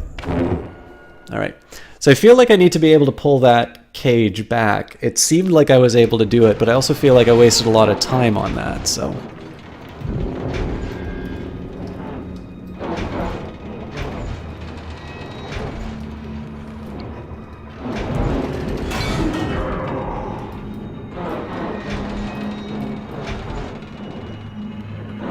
Okay, I think I see where this is going, so I gotta wait till he stops protecting it.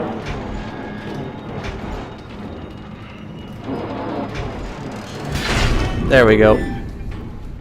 That's gruesome, but really cool.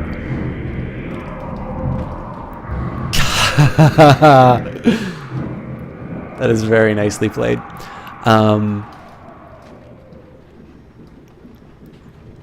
But yeah, that's another one, right? A little bit of game logic where it's totally okay to lop the hands off of somebody. So anyway, sorry. So Dynamite was working on a puzzle, and like to me it was obvious, but I get the benefit of seeing his thought process. And so in this sense, in Mike's case, it was unfair to him because there were two brains working on the problem. I was getting to see him do his work in addition to like my thinking about the puzzle.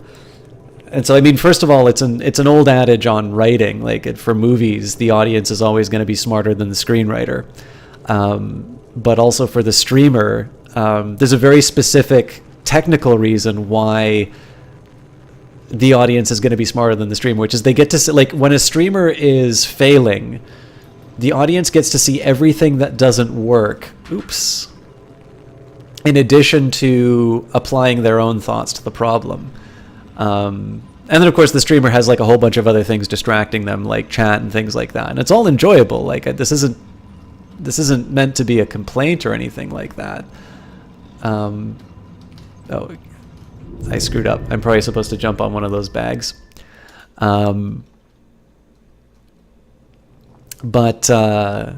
Yeah, one of the big ones for me, I always get a little annoyed whenever, well, I mean, Dynamite can tell you how salty I get in his chat when I see people tell him how to play the game, and certainly no exception in my own chat, but of course that's maybe a little more acceptable because in the end, the penalty for me is that, you know, I miss out on potential viewers. So I'm curious if I can just grab on one of these hooks, or no, I have to actually grab the... Oh, wait a minute. There we go.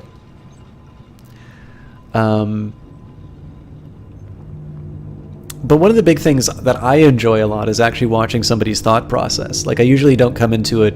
I mean, there's some chat, like Dynamite's actually got a great chat. Hey, there's the guy in the chef's hat. I knew I'd seen him somewhere before.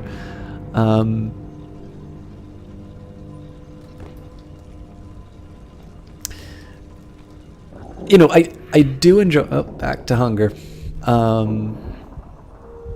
But you like it when people backseat? No exception in your chat. Very clever. You always get the advantage of not only seeing what the streamer misses without needing to directly follow what the streamer... Exactly, yeah. So I'm going to eat a rat now. A rat doesn't die in a trap. Or maybe I ate the cheese out of the trap. Either way, I'm having rat food. How literally is the question. Well, I don't see any cheese chat, so...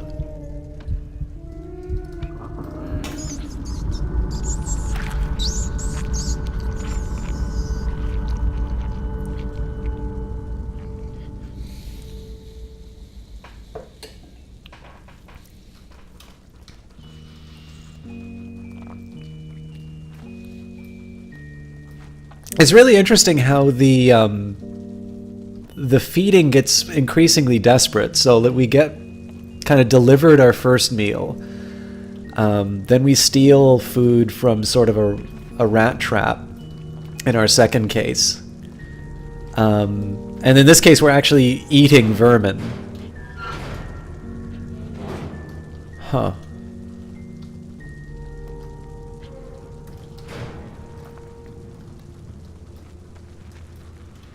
Clearly this is... It wants me to add a little bit more. Oh no. Okay, so for whatever reason I just wasn't pushing that correctly.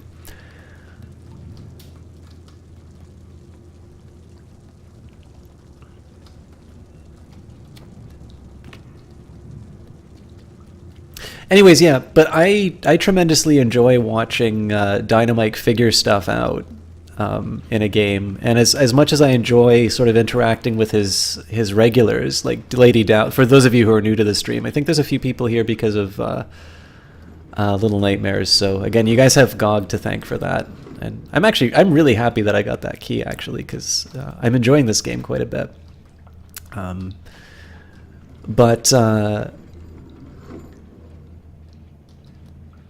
Again, like I enjoy people like Lady Dow and Princess Nami and such in Mike's chat, but I usually am not there to watch the people watching Mike figure out the chef's gonna be here. We saw this at the security thing.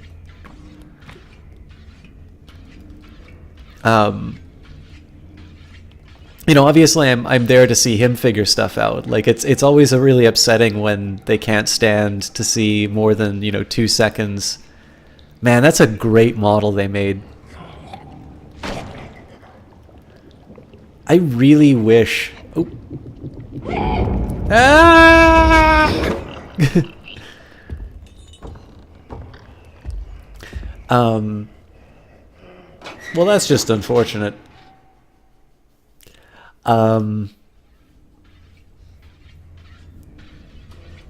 Interesting. So clearly he pays attention when I get near his ovens. Looks like there's a handle here, but no obvious way up to it. Ah, but there is a little thing for me to crawl under, so...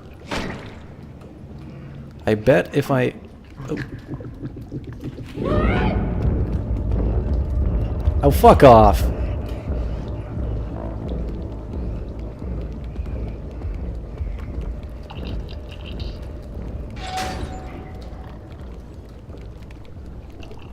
This is going to be a terrifying game of hide and seek. Okay, so there's a key somewhere.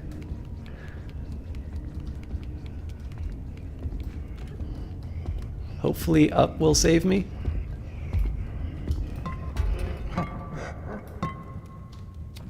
There we go.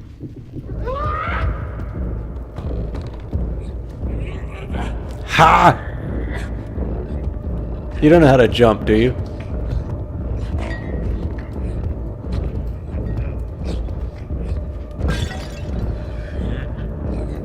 I want to keep that.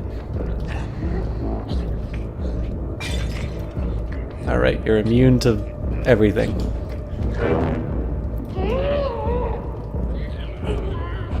But yeah, I really wish I had the creative ability to make models like that. Like, there's so much character. I mean, this is the thing that I love the most about games being able to do things like the Unreal or being able to use things like the Unreal Engine, is to be able to make characters like that that just express so much in their visuals. Okay. So we have a little bit of an advantage here in the sense that we're able to get a look at the area down below. But it's not obvious to me.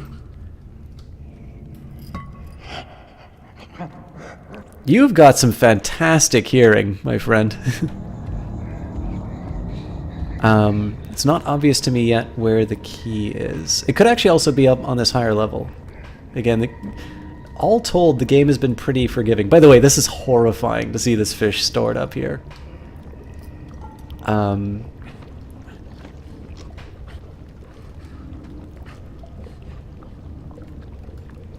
this is a... I mean, this game is pretty much worth it just for the visuals on its own, at least for me.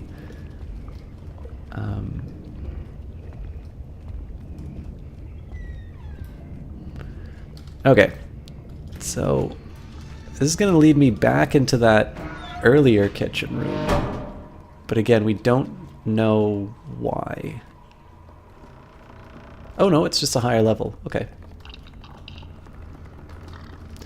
Well, clearly I want to check out what's on this side, because there's a little hat dude who's telling me to go there.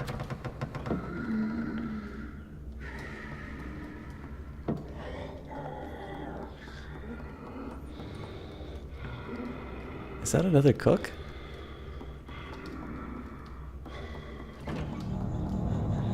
Oh,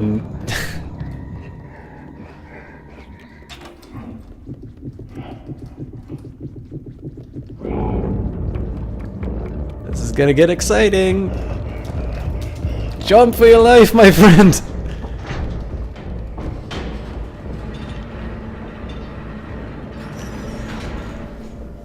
Hey, D-Sonic, good to see you again. All right, and we're back at the start. So I missed an opportunity in the when I was higher up to take a look down and see where the key was. But that's fine because we sort of know a little bit of what we're dealing with now. All of this food stuff is really well designed. Oh, that guy's really close. We can't do anything to the ovens.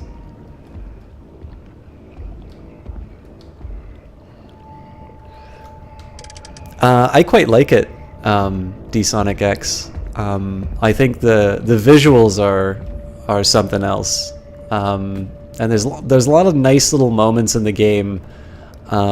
Even if there's simple things like hands kind of coming out and grabbing after you. All right. Seeing this ladle reminds me a little bit of... Ah, crap. Reminds me a little bit of Jurassic Park. You know what? I think I'm just going to get up to the higher level because I know I'm safe, and we should be able to find... We should at least be able to use the vantage point to find the key, although... I'm a little suspicious just because I think it might be in one of these higher level... It might be in, like... So the way that I'm thinking about the higher level, like the... sort of the bedroom, it's not obvious to me that they would include that just to get me back into the kitchen. Like, there's plenty of other ways that you can deal with the fact that the cook is chasing you in this room. So I feel like the key might be in that bedroom somewhere. It just seems that it would be weird to direct you only to a place where there would be a boss, or not a boss, but like something to chase you without any reason for being there, so...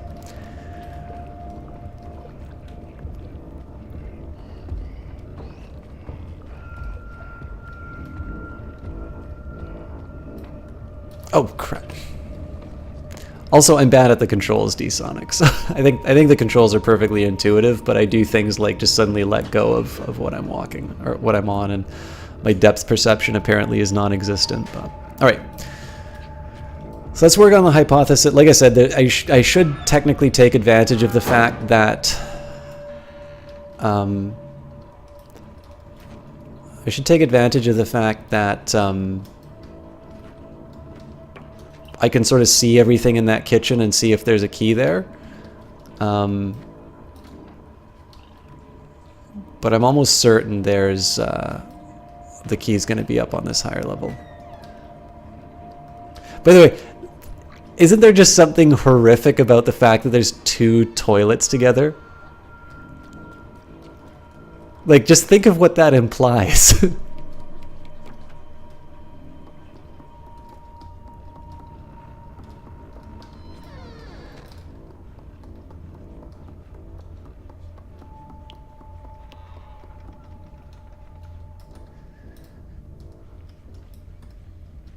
There's definitely lots of stuff for me to create distractions here.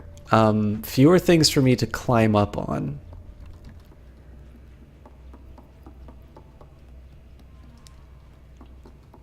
And the other...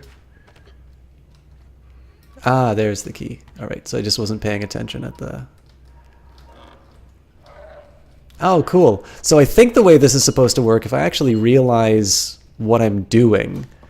I think me getting that key is what's supposed to wake up the second cook.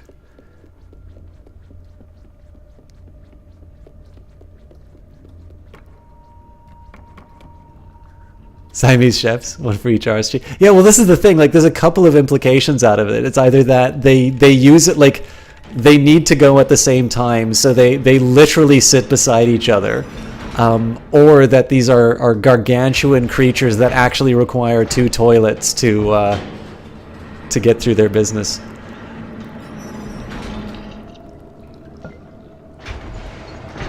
Yes, Jessie Quill is very fond of reminding me of my height. And I am also very fond of reminding her of my height.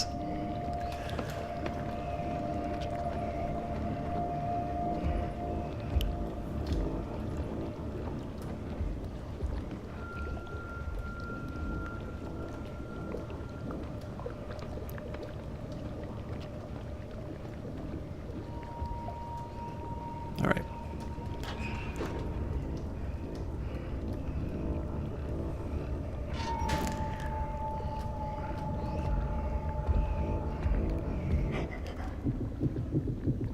Can you really see me from here? Ah, fuck off.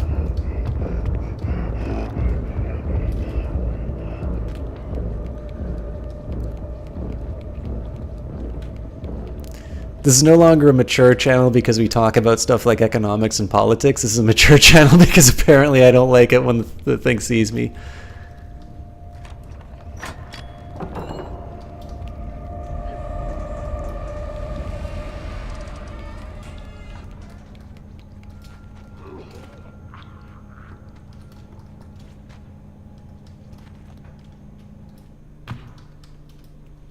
Alright, now I've played enough Outlast to know I don't want to get in the dumbwaiter.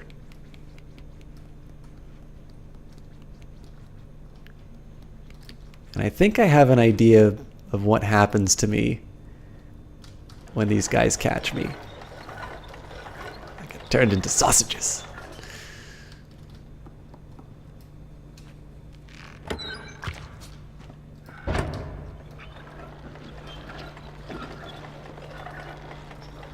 Am I going to have to use this to climb up?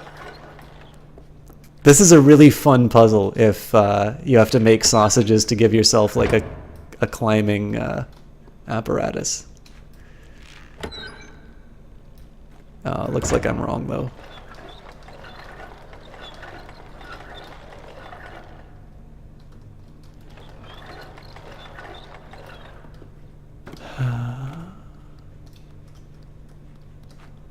That or I'm missing something. Yeah, that feels like that should be the way through this.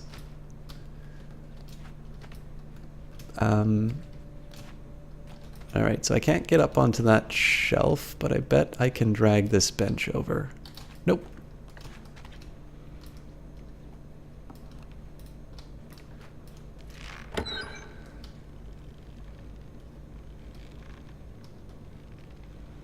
I don't think this is going to get me to the bookshelf. Okay, so there's going to be something in here that allows me to get more meat.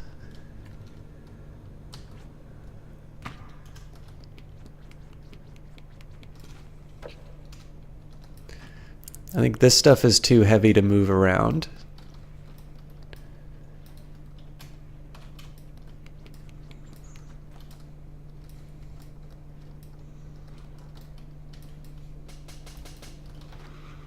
Yeah, not a whole lot to do with that. Okay.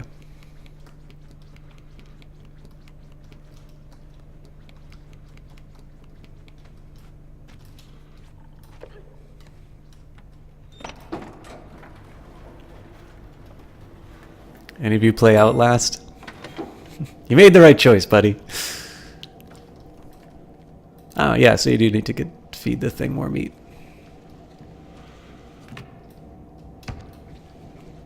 By the way, if this character complains about being hungry ever again...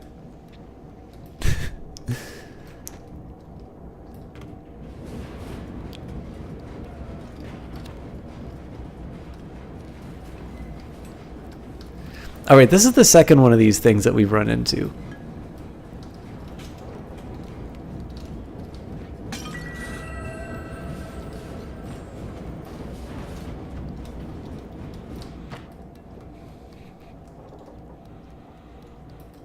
I'll admit, probably my favorite Richard Traeger line is, let me sell you the dream!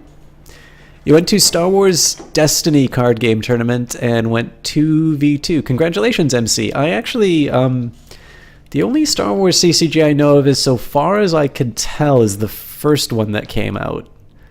But I recall it being quite unmemorable.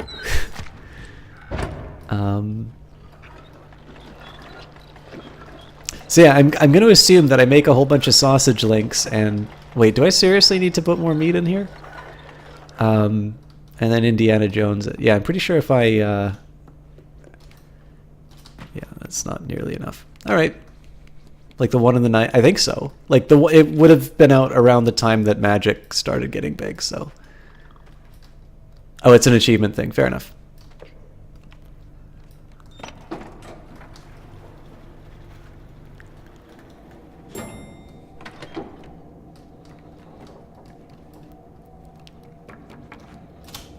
All right.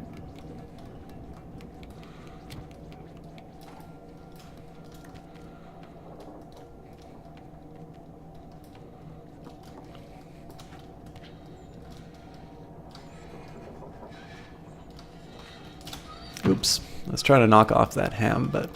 or whatever the hell it is.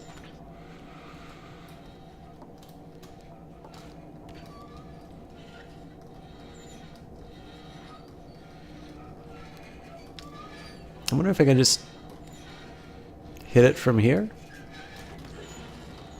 There we go.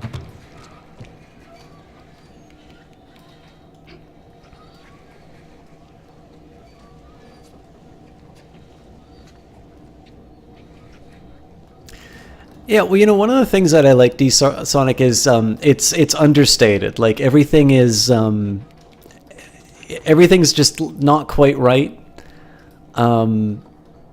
It's not like in your face. I mean, I mentioned Outlast. Like I really like Outlast, but obviously that game is just relentless in what it confronts you with. Okay, so apparently I can't grab onto that.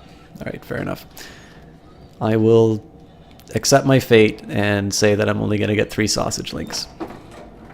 I feel like that one in the background might come into it as well, but so far all of the meat's been pretty much the same shape so far, so. But yeah, so like this, like, you know, Dynamike's kind of talking about how he wants the, oh, Jesus Christ, I keep forgetting to actually put the meat in. This is why I don't work as a chef. By the way, though, Johnny Big Time does chat, so. The only person who's allowed to backseat me on the sausage puzzles is Johnny. What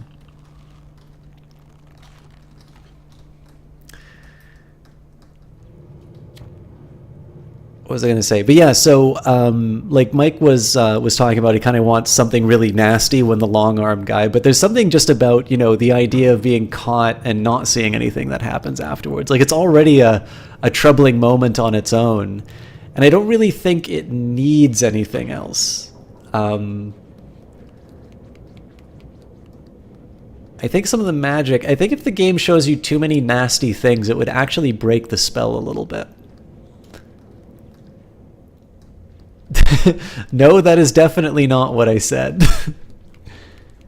Alright, so I don't think the key's in the previous room, but let's just take a quick double check because we're here. If not, I'm going to assume that we bring the key up through the elevator.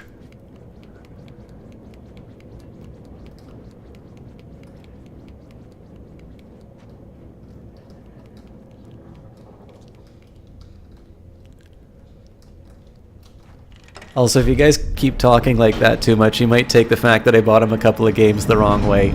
That is a wonderful reveal. Please don't turn right. Fuck you!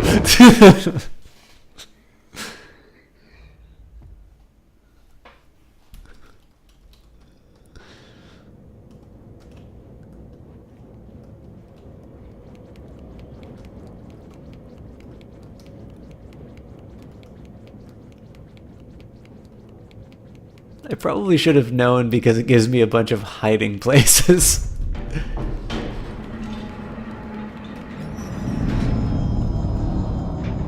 I bet his fat fingers can't find me in here.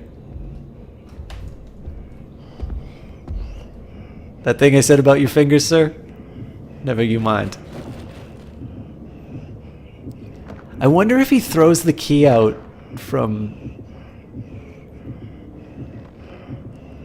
Okay, again, a nice little character moment. Finds a bit of food, puts it in his pocket. It also looks like his mouth is sort of extended.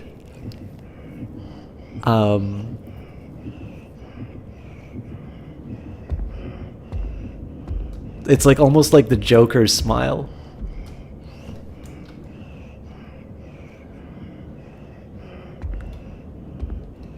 All right, just gonna see if we can maybe. I'm assuming we just have to go to the elevator here.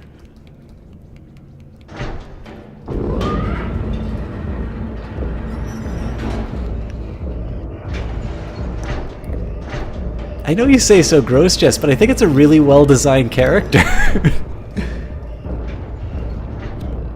Oh, this is great. There's got to be a moment where like he comes up against this and like reaches his hand in and just can't quite make it.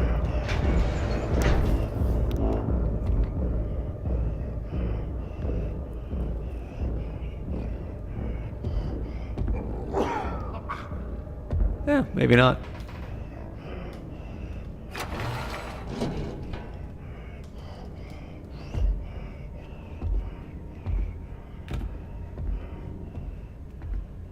This is clearly the decision that I want to make. Oh, that's devious. Okay. So I gotta distract him somehow to get the key. Or maybe I could just subject you all to looking at this.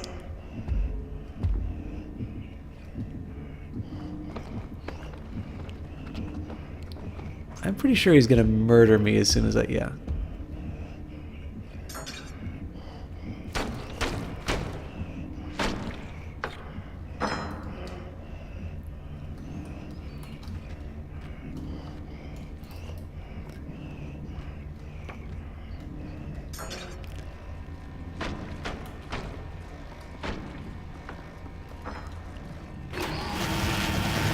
Incredible.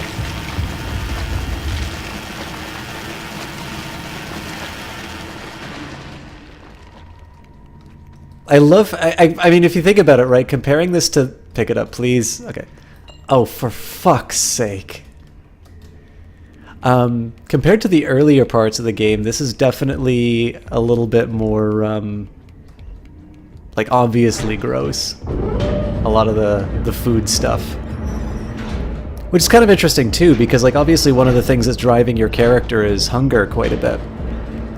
So, actually, I wonder if that's a design decision that they made, that you're contrasting the hunger that your character feels with something that's decidedly unsavory.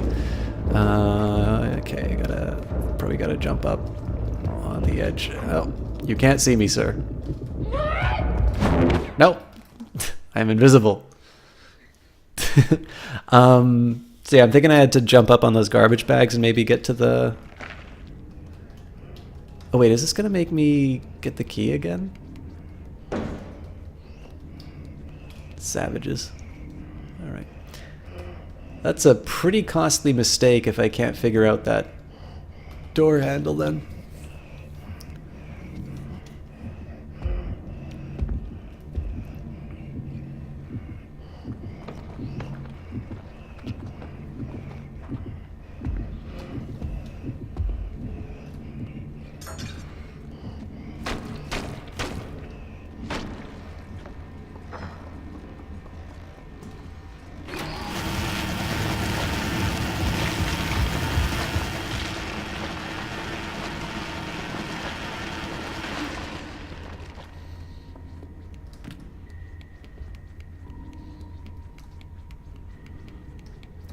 Yeah, Dynamite, I've actually only ever played the beginning of The Evil Within, but I think I know exactly what you're talking about.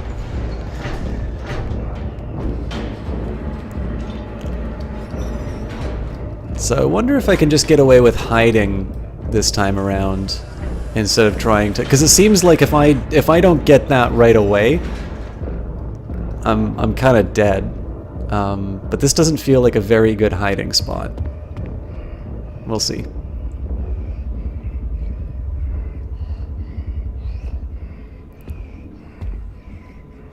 Ha!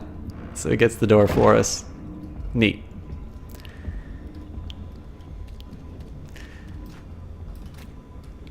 Maybe I don't want to go where that guy is. Do you ever think of that?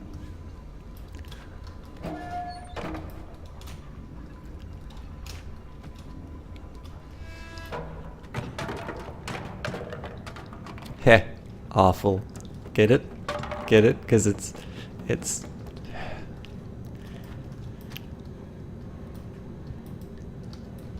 Surely I can use the plunger. But I need 2 of them for them toilets. Alright.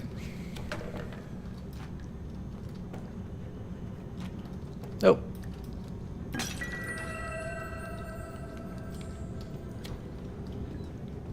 Yeah, that is a nice touch, D-Sonic.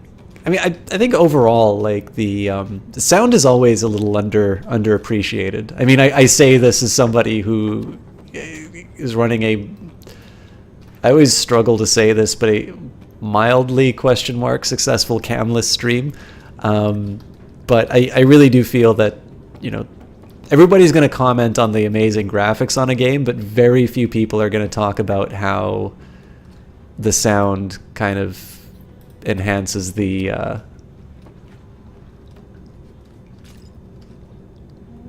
experience. But I can definitely think of a lot of moments in games that just completely sold the moment on the basis of its sound design. You know what? I probably should be able to climb up these walls. Yep. I'm just not thinking straight. Ah, yeah, and there's a...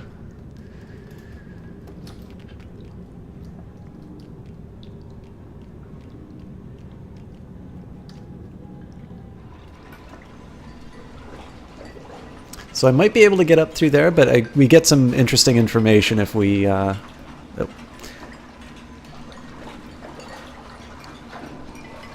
If we take a look.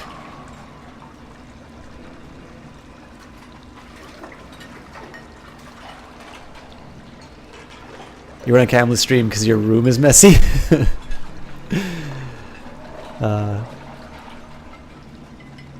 I think the area behind my my computer's okay, but oh, this is kind of sweet actually. They're working together. It's probably not smart for me to go like right in front of them, but are they getting a plunger? Nope.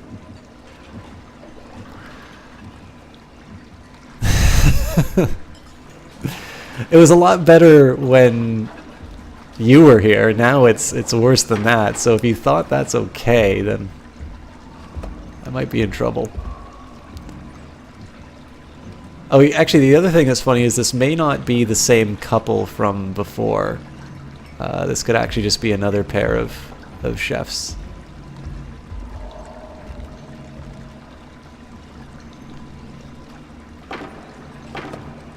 I do somewhat love this idea, though, of them being like a couple who are just behaving in a very normal way. So to me, you know, these are two, you know, terrifying, you know, gluttonous monstrosities that just want to terminate me. But, you know, obviously to them, they're like, you know, husband and wife. They love each other very much. You know, they enjoy the finer things in life.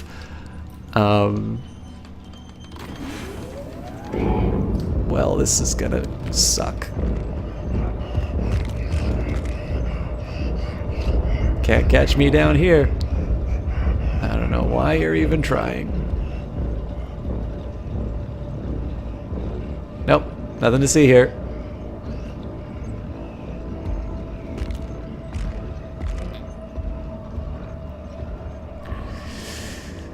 Okay, so I've clearly got one part of the puzzle down, but it's not obvious yet how I get up there. Maybe these boxes? We'll see.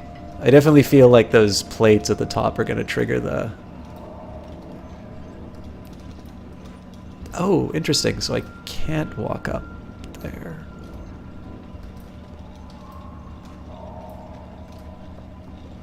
And I don't think I can pull this out. No. Intriguing.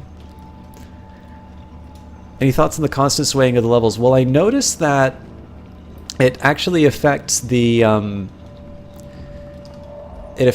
different objects. Now this is an interesting question. Can it find me in the soap? Yes, it can. All right. Wasn't sure if I was supposed to hide with that. So yeah, I noticed that it's not just a camera effect, that it's actually affecting the world you're in. But I'm not sure about the significance of it.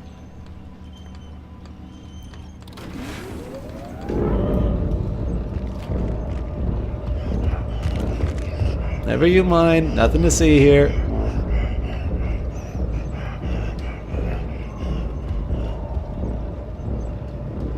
I'm just all sudsy and adorable. But yeah, so D-Sonic, like if it's an important plot point that I should have gotten by now, I've missed it. By the way, I'm kind of curious. It looks like they have masks on, and I don't know if that's just a glitch in the model or if that's actually by design. So I might have to scale the plates.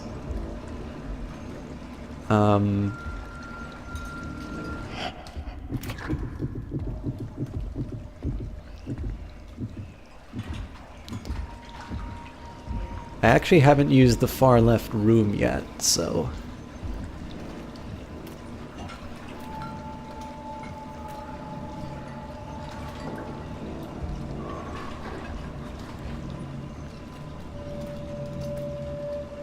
Yeah, these have to be the same enemies.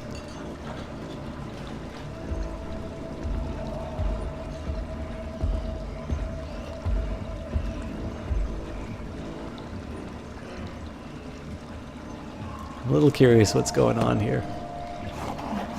No, just work.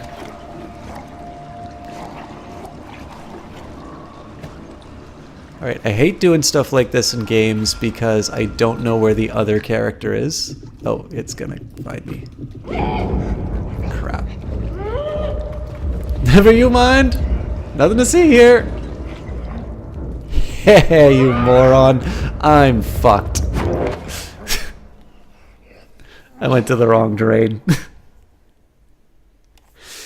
But yeah, so... Like I said, I don't like doing stuff like that in games because you don't know where the second character is, and right on cue, they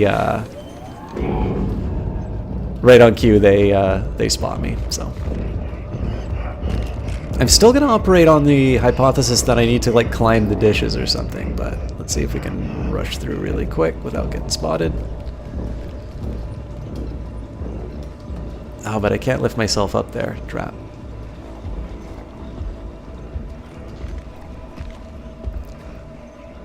In a fun way they could also communicate sort of this insatiable appetite for these characters would be they find a rat in one of the traps and then they put that in in their pocket to sort of eat. It may not necessarily be a given that it's for eating.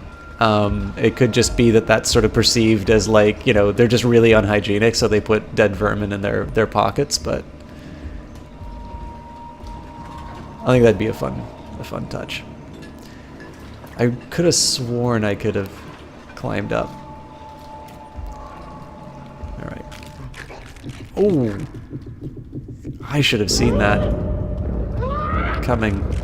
Alright, this is gonna get tricky.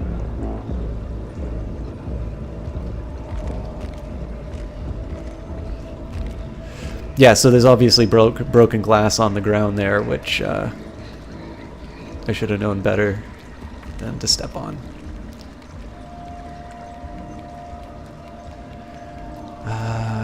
Is there anything? Okay, so I can climb up the pots and pans here. Ah, okay. So presumably I jump to catch onto one of those? Nope, I jump onto the ledge to catch onto it. Just let me on a damn hook, please. Oh, Jesus Christ. Right. You're killing me, game.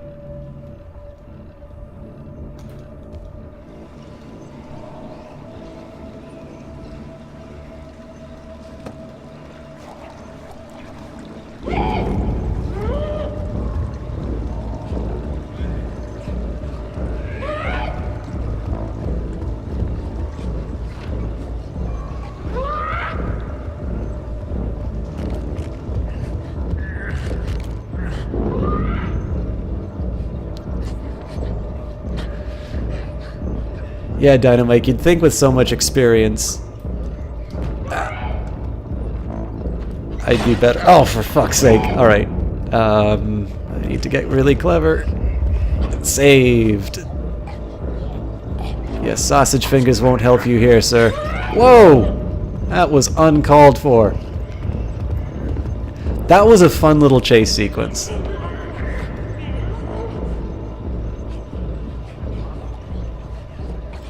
I am really sold on this game. I think this is going to drop me off here. Yeah.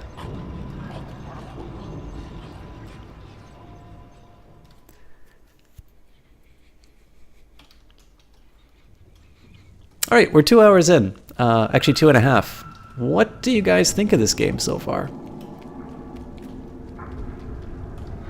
Alright, I feel like I shouldn't immediately go back into that room when I can see this stuff.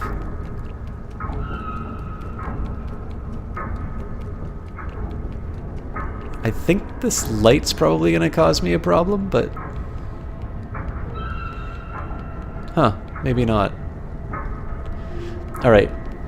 Sorry to do this, guys, but I really want to see what else is going on. This is a good game, but you think the Teenage Mutant Ninja Turtles arcade game is better. I have no idea where that came from, MC.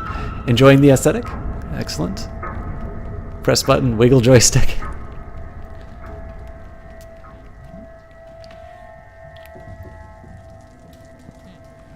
So I'm just a little curious why it gave me the option to go here.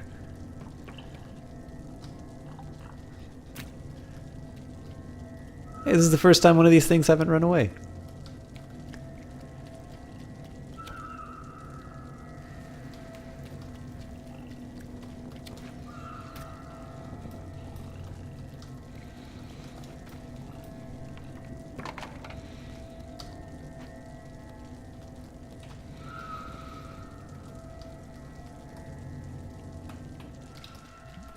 Alright, so I think the only reason there... I'm still not entirely clear if lighting a match, or lighting a, like a candle or something like that actually does anything. I thought it might have been a save point, but there were a couple times I lit a candle and it didn't actually give me a... I have no idea what it does, Woban, actually. I more so do it just because I can. I mean, presumably it's not in there. It's... Ooh, music.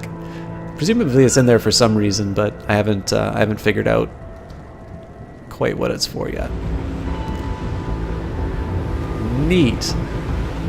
That's another really nice reveal. Again, this is an absolutely gorgeous game. Okay, so I'm assuming I don't go into the water.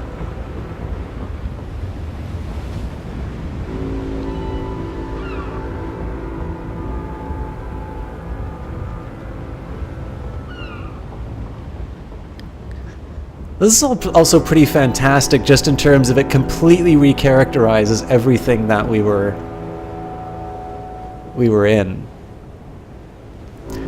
I don't recall the developer's name at the moment here, Dynamite, but it's the same people who made Little Big Planet.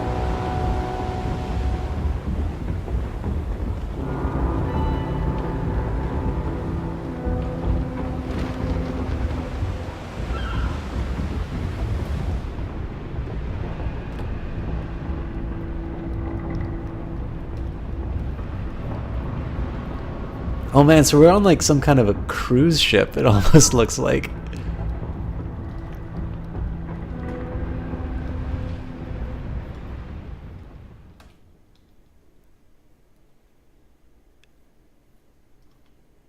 Tarsier Studios, thank you very much, Jesse Quill.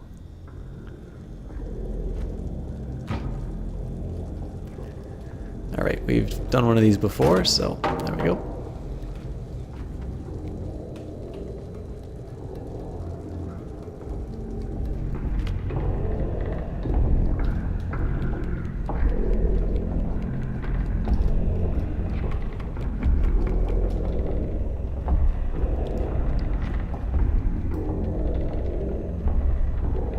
I kind of want to just sit here and look at all these characters come by. Alright, now that's a really interesting character in the back. It's completely different from everyone else.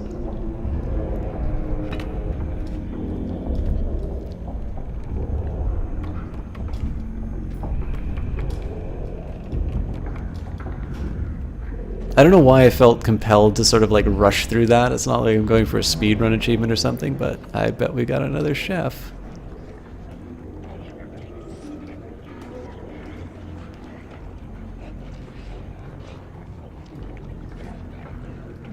Oh no, we've got the clientele.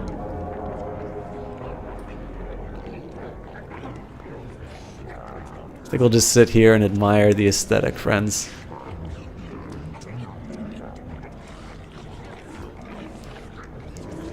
Again, just wonderful artwork here. Just, I love how he's molesting the ham.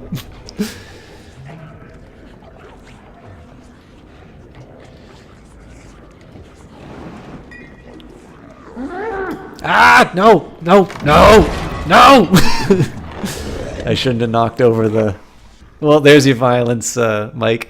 I shouldn't have knocked over the bottle. That's totally on me. Yeah, actually, it's funny, Woven. I mean, I don't know as many of Miyazaki's movies as I would like, but I sort of thought, oh, looks like they'd find me no matter what. Oh, wow. He's really good at that. I was thinking there's a film called The Triplets of Belleville, and as soon as they hit the United States, like everybody is quadruple extra large, and it's like everything about the animation just screams appetite. It's a really fun little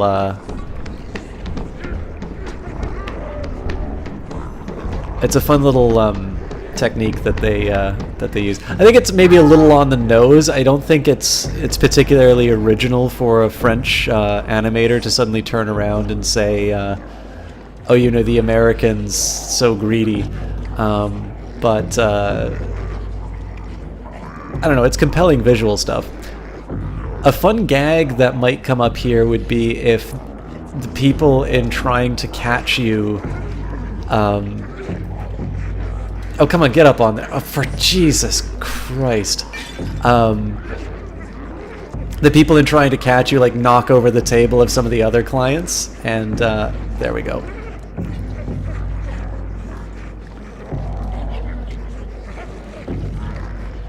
God, I love this animation. But yeah, it would be kind of fun if, like, they knocked over other clients' tables and started, you know, they started fighting over you as a way to, you know, as a way to sort of buy a little bit of time. But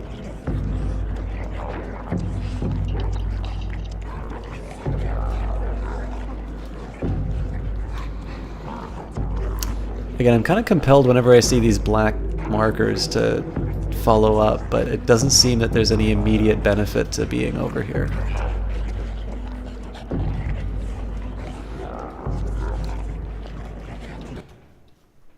Sorry, Dynamite is at a moment of truth, so... Ah, damn it. Well, I tried.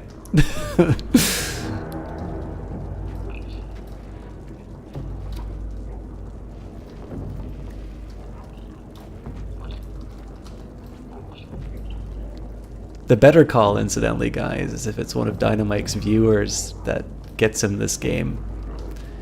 Through GOG, obviously. And you get to watch him play a really good game.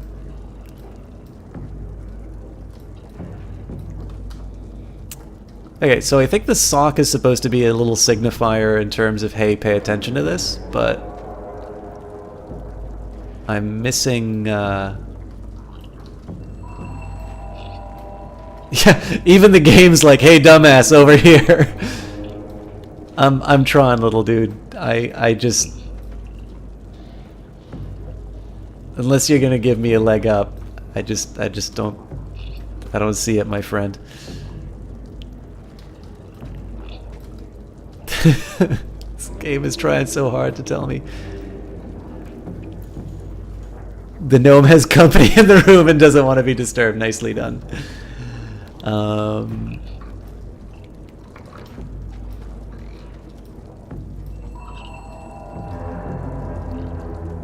Oh, hang on.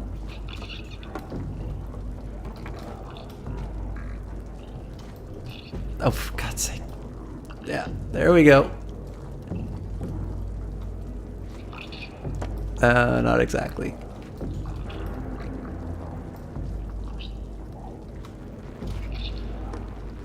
Honestly, at this point, I just like throwing this fucker.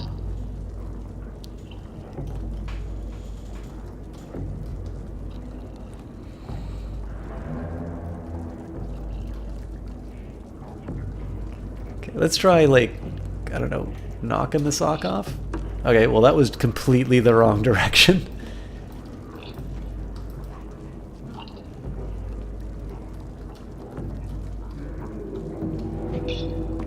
Okay, so clearly the sock is a red herring at this point. I think we're just going to keep throwing him at pipes until something sticks.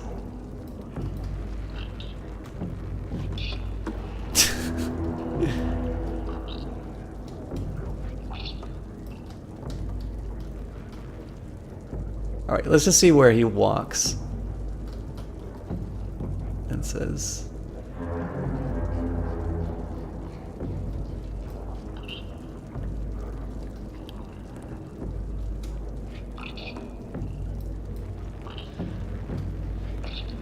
Alright, so we're not supposed to knock this thing over, or otherwise break it.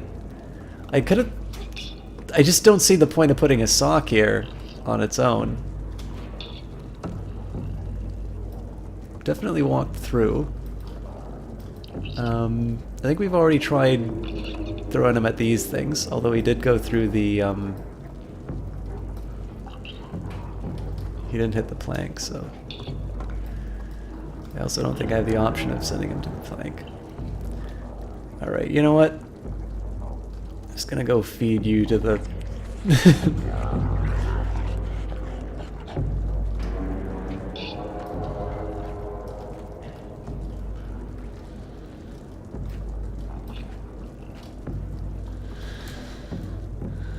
Ah, probably the bucket. Nope.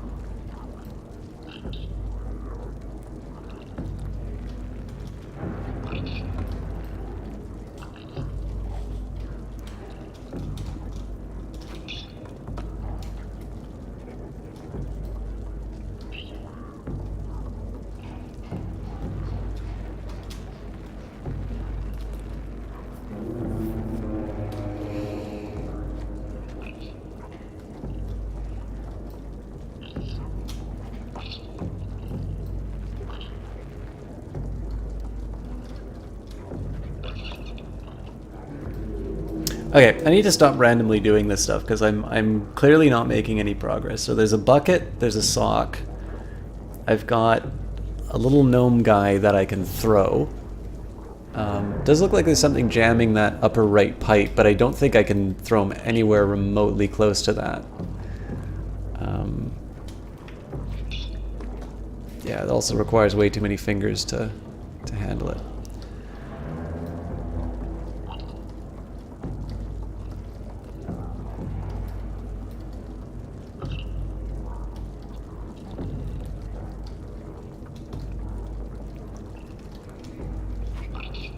Oops. Kind of wanted to throw him sock-wise again, but...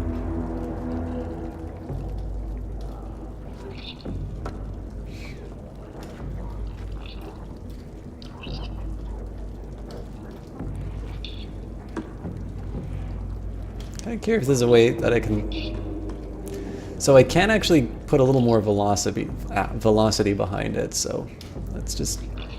Yeah, still not remotely... Wait, did I just jump off of him?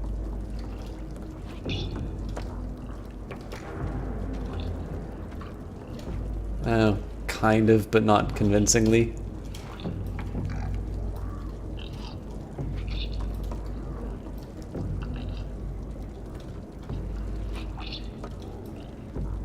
I wish I could just see a good direct connect with that sock so I could finally just get it out of my mind. Alright. I'm getting a little frustrated when I think I'm throwing him one way and he goes the other, but... Okay, pretty much has to close off the sock at this point, but I keep feeling like I need to throw him there. I'll just exhaust any other obvious, like, landing spots, so... Alright, well he cleared it, so that's not gonna help. Maybe I can just, like, lightly toss him up on top. I'm also assuming that, like, if I was remotely close to where they wanted me to go with this, they'd just kind of give me the point, but...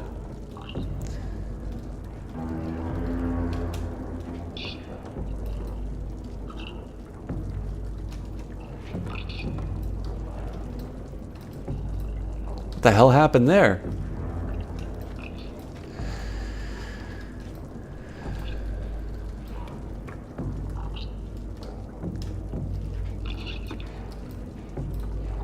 Huh.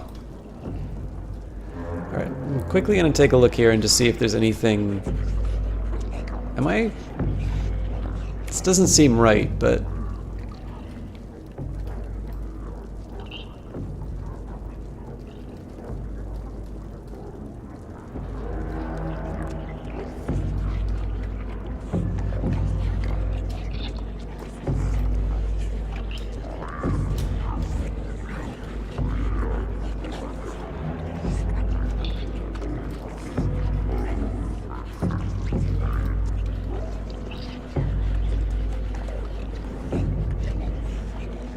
Yeah, I guess this is some other thing I should keep in mind, that there are elements inside here that I think he's just going to start walking back to that room.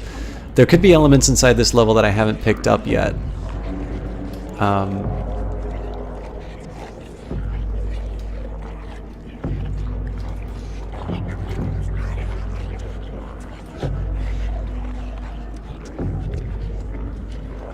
Like this bucket.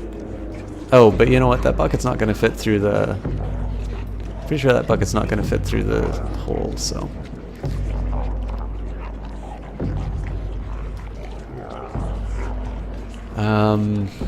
Sort of tempting sausage links, but I'm not entirely sure I can reach those. Oh, yes I can, actually. The question is, does it profit me anything? I put my cursor over the play area again.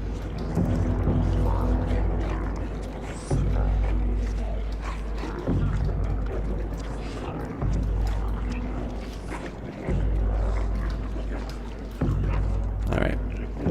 If I'm supposed to make that, I'm gonna have to exhaust all the other options. Aha! Okay.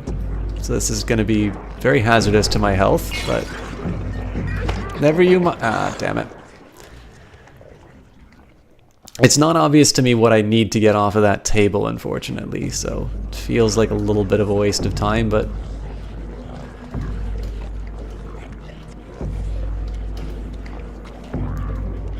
Again, I'm a little curious to see if I can actually pull off this. No. I think I'm probably jumping a little too late, but again... It's sort of fun to see everybody scramble after me anyway, even if it is hazardous to my health. Oops.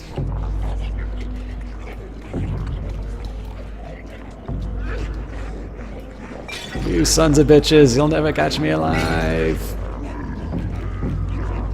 Oh, crap. Okay, sounds good, Whisper. Thanks for stopping by. I probably have like another hour or 15 left in me, so that or till the whiskey runs out. I've tried the sausage swing each time, so we'll do that one more time. The only thing I can think of is that pot up above. I might be able to push it over the edge, but it's a pretty Honestly, it's a pretty crappy reason for me to risk my life like this. Ah, there we go. So this will make it a little... Well, I thought it would have made it a little bit easier to get up there, but that seems wrong. Alright. See, I could be wasting my time on this table entirely. Especially because I should be able to get... See, if I wanted that object on the right, I should be able to push it... Ah, see, I can't push it over, though.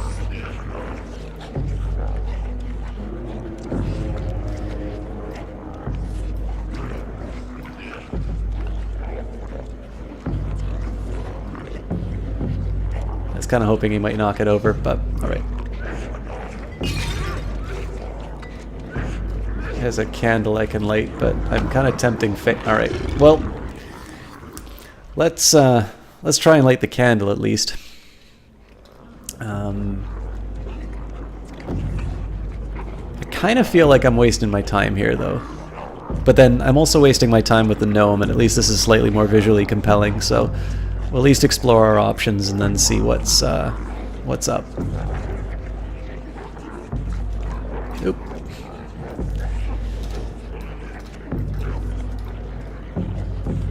And then what we might, like, if it's not obvious when I get to the end of the table, what I'm supposed to do, we might just take stock of what we have available to us.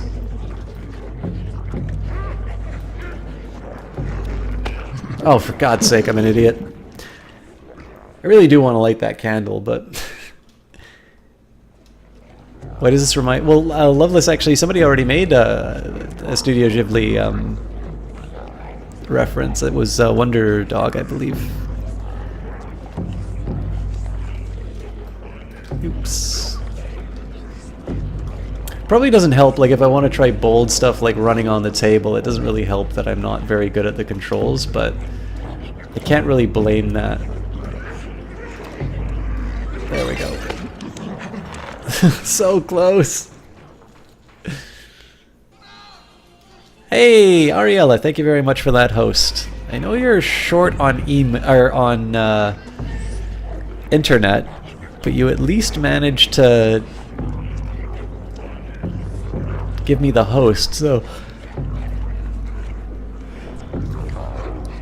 thank you so much, Ari. I hope you're doing well. Alright. Nope.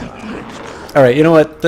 That candle is just a dirty trap. So we're going to try and get to the end of the table. If we can't get to the end of the table, I think we'll just go back to the little nook and see if we can reevaluate. I miss you too. Guys, for those of you who don't know, Miss Ariella is, and I know we've got a couple of Australians in chat actually. Miss Ariella is also an Australian streamer in the sense that the streamers in the chat are Australian, not that I am an Australian streamer. Okay, that was not nearly as hard as I made it seem. Now, there's not a whole lot for us with that pot, but there are some things that we can climb on, which I proceed to fail to get, and now need to do all this bullshit again. Not my favorite puzzle, but we did it once, so we can do it again. But she's another sweetheart. She is actually one of the people who does a very good job. Whenever she's given a free key, she's actually able to cover it on her channel. So she's a lot better at sort of getting indie studios sort of the attention that they deserve. By the way, the thing I was really messing up on this one was I wasn't moving sort of extreme enough to dodge the hands. Like if I was really almost cartoonish in my movement, I would have been able to pull it off. But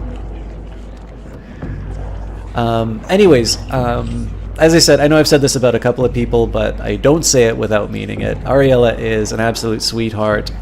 She's a very kind streamer. She's a lot of fun to watch, and she is not streaming regularly right now because she's working out her internet. But I do encourage you guys to give her a follow if you guys do like seeing good casters, if you like seeing new casts. She is somebody who's kind of worth waiting for. So if you follow her now, you'll get the notification when she's live again. And if you guys like platformers, actually, she did Boy and His Blob. She really stuck with that game. She really enjoyed it. So it's definitely a lot of fun to watch her go through that. And I think it's probably a nice little comparison to this game. All right, I don't know if these guys are going to trigger when I... Oh, yep, oh, they totally want me.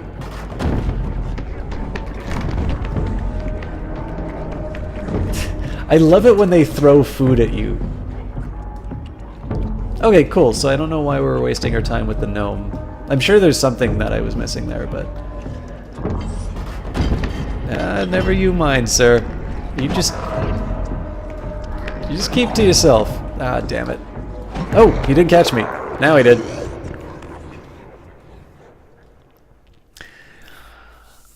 All right.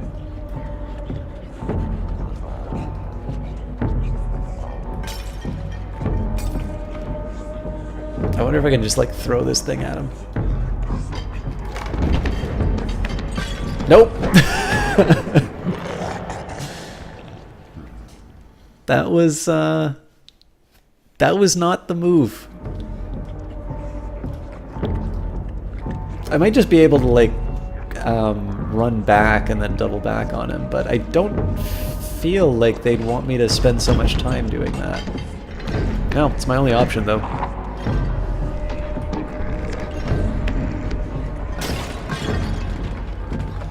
Nice.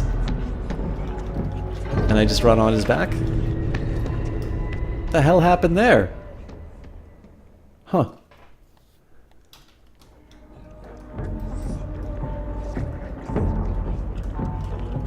So apparently my otherwise good run has just completely fallen to pieces once we have lots of people.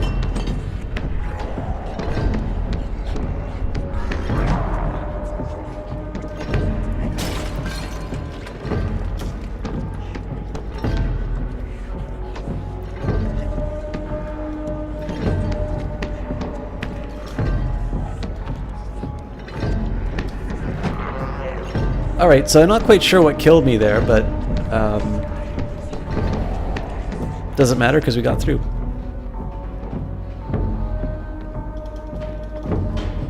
Alright. I have a feeling there's going to be a chef that shows up. Yep. Alright, so there should be some way that I can smash that idol, but not, or not idol, or whatever the hell it is. But not at the expense of getting owned by the...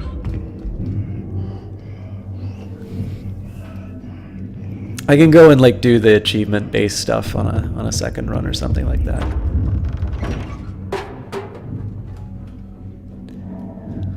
Now, there's nothing in the game that's indicated these things are particularly stupid, but what would be kind of funny is if they were actually motivated to double check the room because of something falling that they dropped.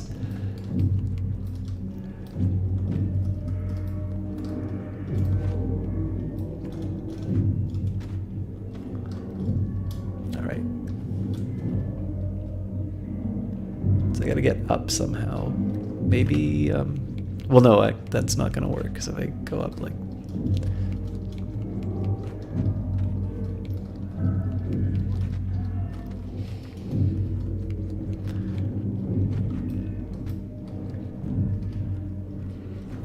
Yeah, I mean, one of the problems with design ideas like that is it sounds really good, like, spoken verbally, but I think what would happen is players will encounter that and it'll be like, you know, well, we've kind of established this, you know, this convention of, you know, this character does this and then I'm safe for a little while, and then, alright, that didn't really get me anything. And like what it would do is it would sort of violate the, kind of the contract with the player in terms of times when they're sort of safe to do things. And I just think it would translate a little bit more into frustration than anything. But I don't know. I don't actually make games, so a lot of this is just sort of wild speculation. But all right, it may be that I actually don't have what I need to do anything in here. but it's not obvious to me how I open the door.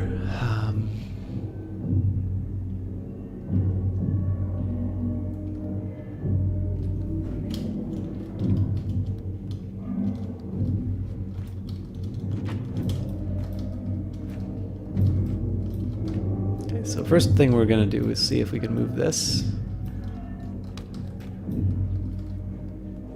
That's the second time I've suddenly sort of teleported somewhere. Alright, so that's not...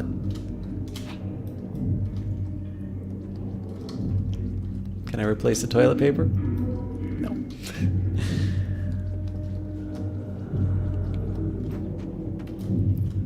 It's possible I can push this thing over? Nope.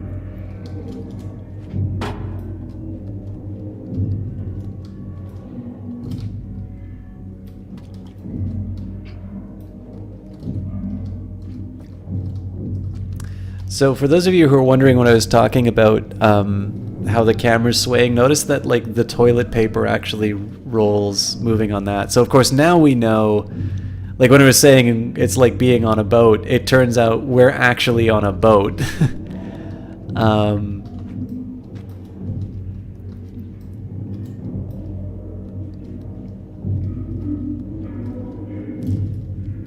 Maybe we need to break the mirror. Toilet paper's not going to do that, though. Yeah, I should have looked at this right away, because if he slams the door... Yep. If he slams the door, he gives you a piece to solve the puzzle with. And, yeah, events don't just happen because they look cool. They're a signpost in terms of what you need to do. Sorry, I'm not... Maybe this is the whiskey talking now. So yeah, that wasn't where it was where I needed to go, but it was the indicator that there was something I need to move on. I get this. This is actually a very straightforward puzzle, which I made. I turned that into a meal. I could probably also drop down and smash the idol. Oh yeah, it seems to be the only place I can go.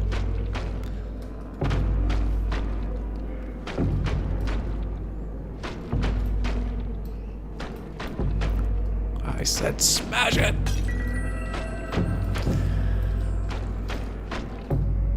Oops. Oh, and here I thought I was allowed to go into my certain death.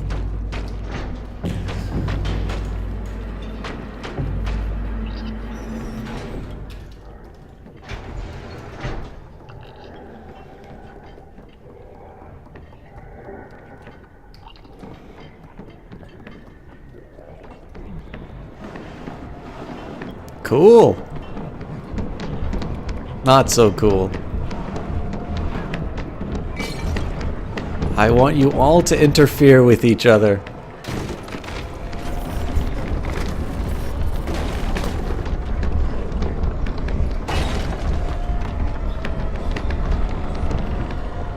You know, there's much slower moving meat than me that you can get on the way.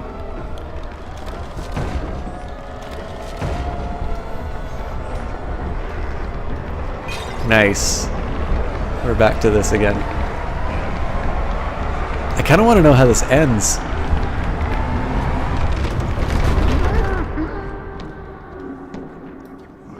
God, that was a lot of fun.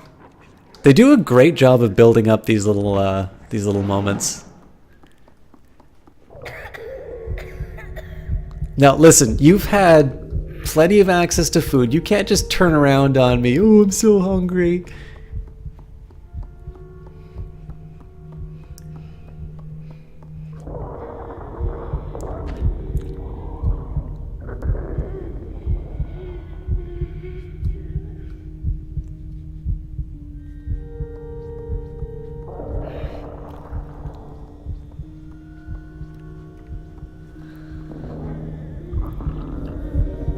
Hey, gnome bro.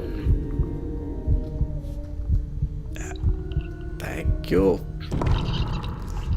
Oh, damn!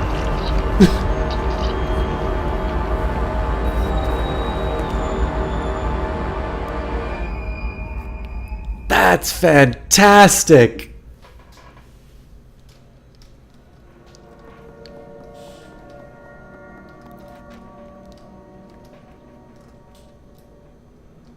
God, this is a good game.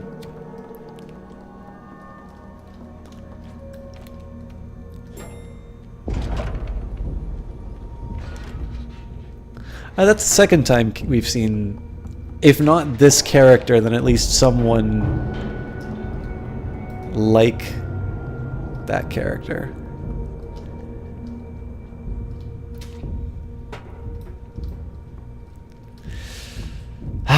My aim. I suck.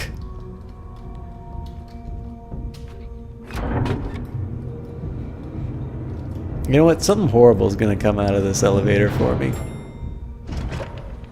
Well, maybe not. There weren't a whole lot of spots for me to hide, but it's trained me to be scared.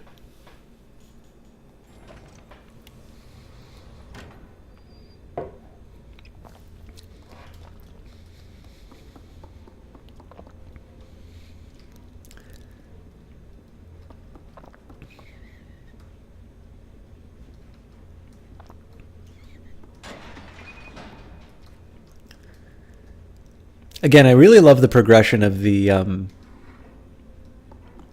sort of the hunger moments,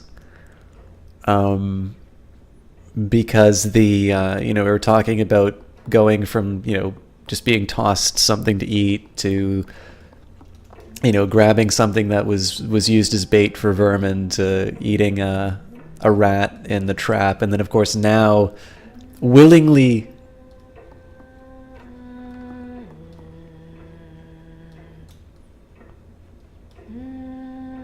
God, that's an interesting moment.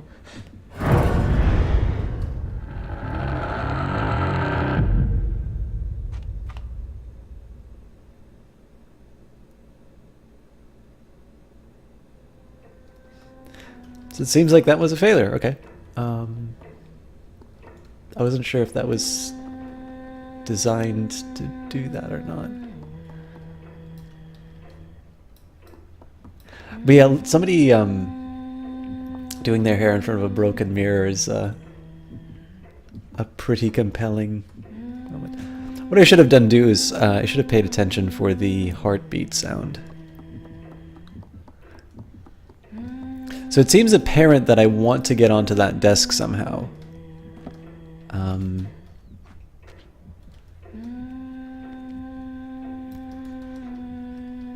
Just because there's a little statue, but the devil is in the details. Presumably I need to make some kind of noise, or I need to get in the closet.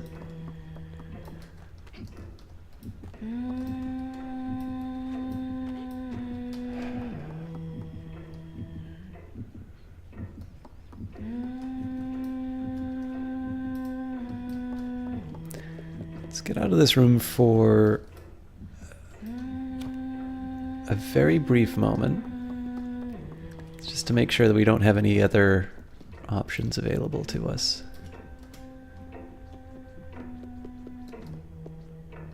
It's interesting to see one of these paintings covered.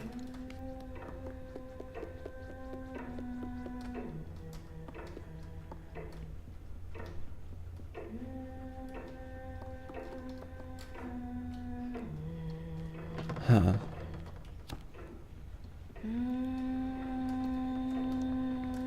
Okay. I know I came on a little strong last time. I have a feeling pretty much any moment that I go past sort of the threshold, I think I get popped, but... Yep. Alright.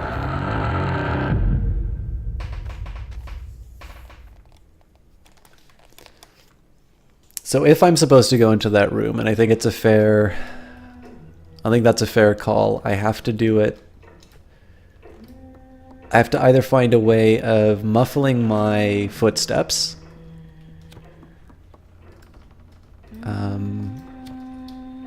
or I need to find an indirect way inside there.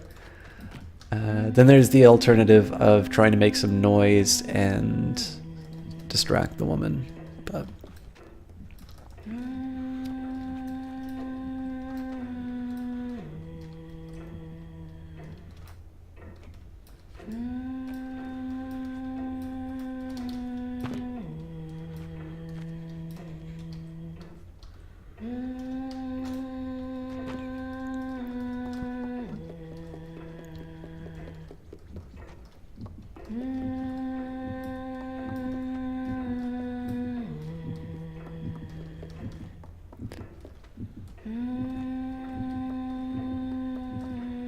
trying to get her attention without overcommitting. No. Okay, so basically that's an insta-kill. So...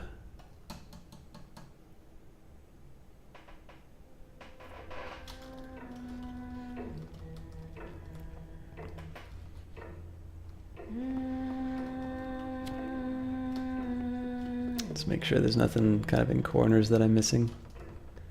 I don't think I can make it to that kind of laundry on the left.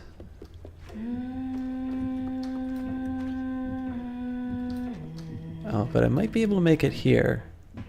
Nope, that's all covered. This is one of the points where the angles are actually causing me a little bit of difficulty. Okay. So normally, a fun fact about puzzle stuff like this, so many of the solutions wind up being up.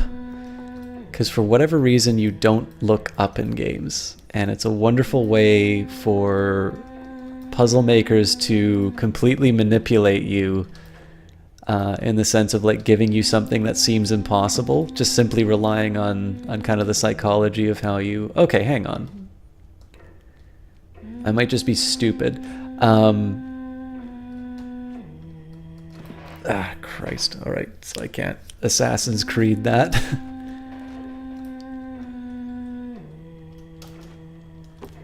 That runs me into the mannequin, so that's not going to help. Maybe I can just get on the top of the... Oh, nope. Surely I should be able to climb on the top of these clothes. Yeah, okay.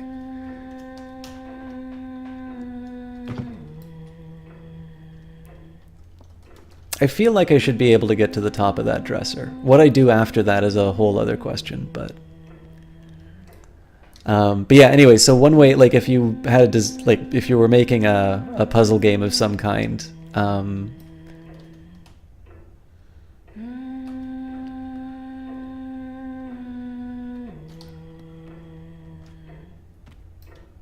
was wondering if it was like possible to maybe push over the dresser.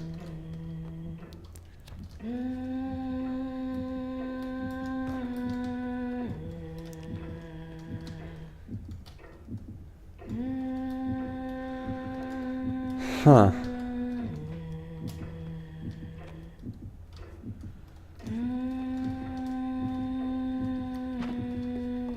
Did I just wind up on the floor again? Oh, God. Alright, so it's clear that I can do this. What's not clear is how it benefits me.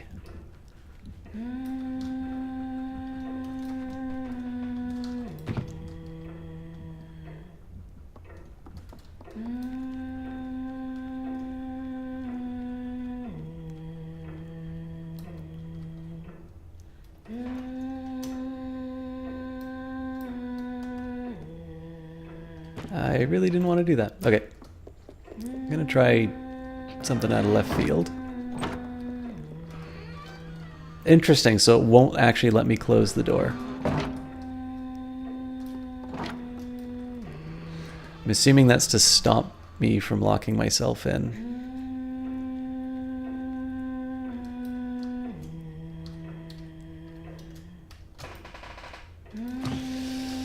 I am bad at making that jump. You guys don't mind this song, do you?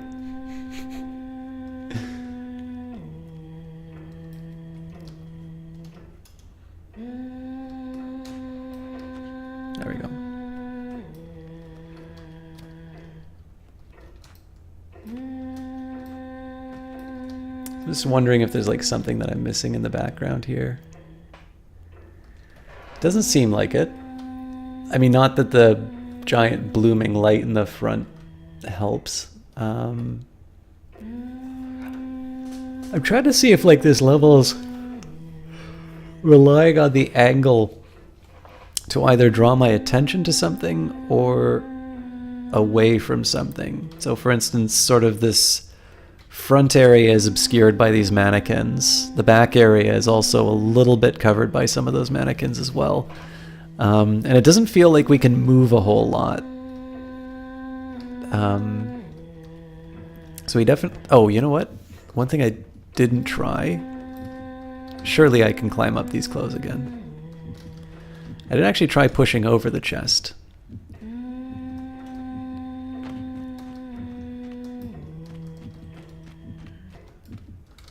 Alright, I don't think I was supposed to be able to fall there because I'm sort of perpetually falling now.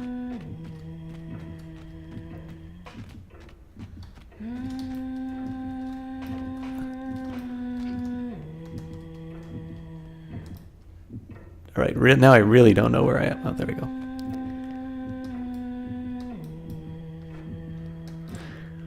Okay, so no luck there. I can try and push down the mannequin, but that's... Yeah, see, that just pushes me... I'm not entirely sure how I fall in that case, but it consistently happens, so... Okay.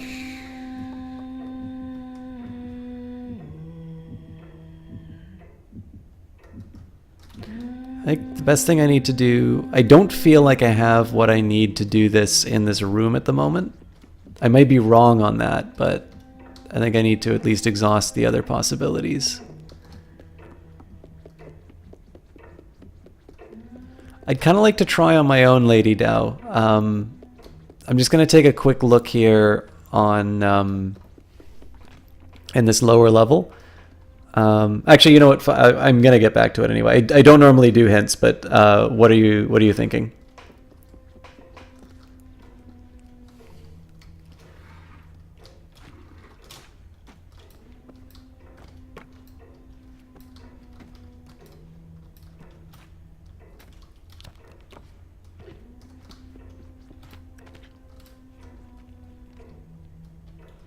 I mean, okay, whichever works for you. I think one of the problems I run into is when I open the door to 1, it usually opens the floodgates. So I tend to find an ounce of prevention is worth a pound of cure.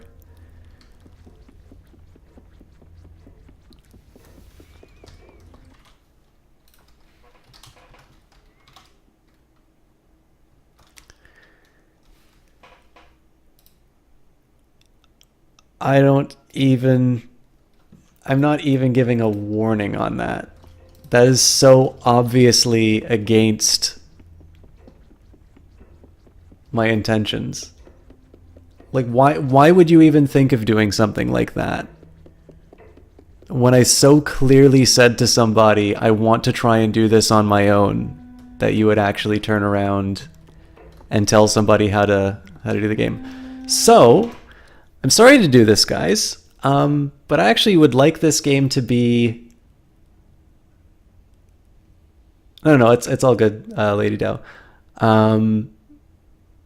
You can all thank ScumSave for ruining the moment for us. We are actually going to put Little Nightmares on hold. And we are going to play something else for the tail end of the cast. It is going to be on GOG, though, because I feel like I owe it to them.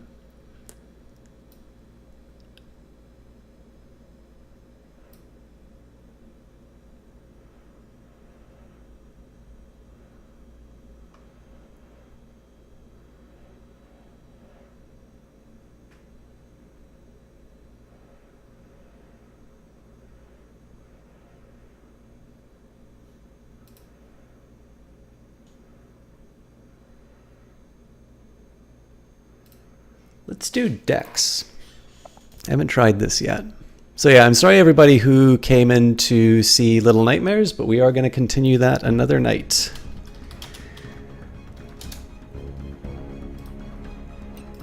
Just give me a second to set this up.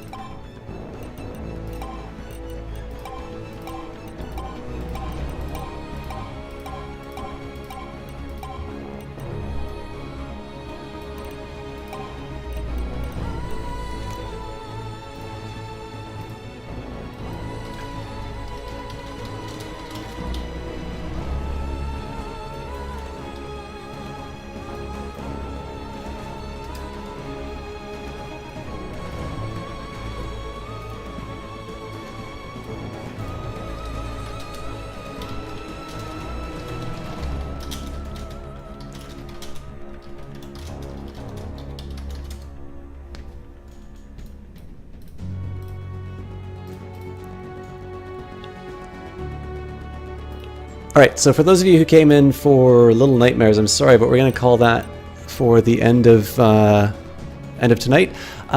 We are going to play another game that's available on GOG, though, called Dex. This is another one that I'm actually going to be doing blind, but it is a cyberpunk platformer. And it seemed really interesting to me. I actually had this on Steam, but through the GOG Connect program, we wound up... we wound up getting that on GOG, so I think we'll just jump into it.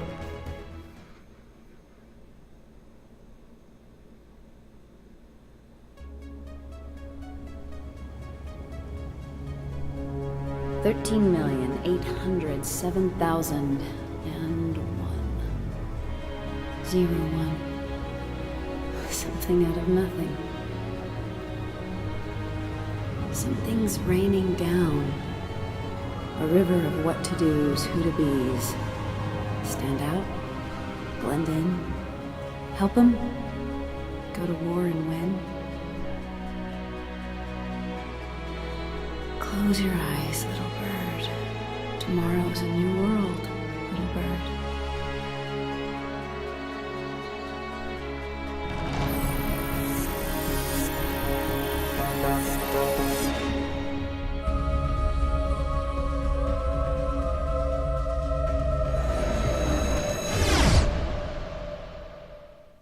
Wake up. They are coming for you. You need to get out of here. You can slow them down. Buy yourself some time. Here. Now focus. This is augmented reality. Your way to interact with the world around you. Move towards the elevator. You can jam the doors.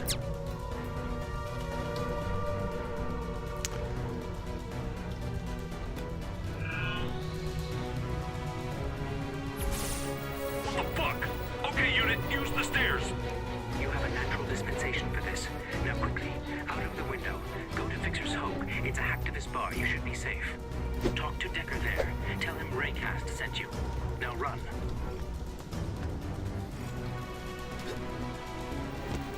That's actually a really great way to start it off. Okay, so a new tutorial interacting with your environment, but it doesn't actually say how to access the tutorials. This is a really fun way to start off with the game. It pretty much jumps you straight into the action. I don't know if there's any consequence for you not like hanging around for the police to arrive, but oops.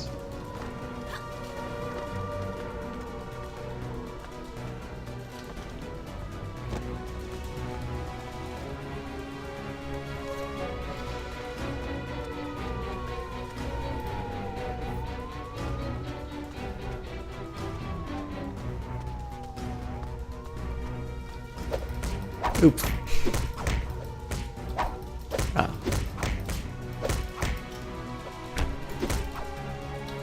Probably could have done that combat a little bit better, but I'm not really reading the tutorials that well, so fortunately the game is merciful.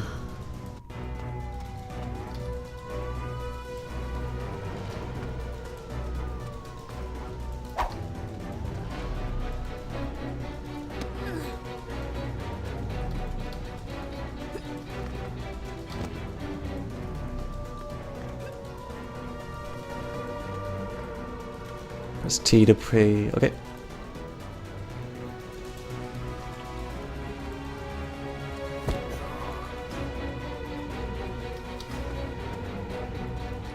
It feels like this is new. I don't actually remember this from the first time I did. That old instinct to go left when the game is suggesting you go right. It's just like the Stanley Parable all over again. Oh, this is a nice way of doing credits. Obviously it's cinematic, but it also makes sure that people actually pay attention to what you're doing. So I feel like they reworked that tutorial for the enhanced edition. I don't remember a lot about this game, but that felt a little different.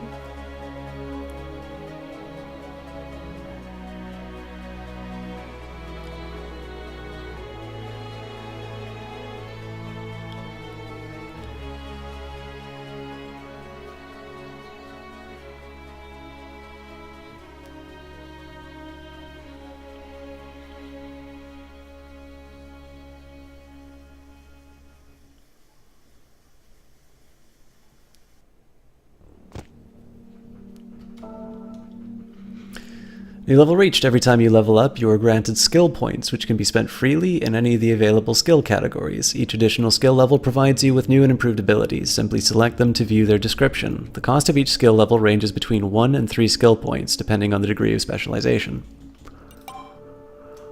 Okay. HP, melee, ranged. So apparently I don't get points in hacking, which is a little weird, seeing as it started off as in AR. Lockpick. Oh. There we go. Okay, so string up to 3 in a combo. Third hit does 50% more damage. I mean, that feels really good. I'm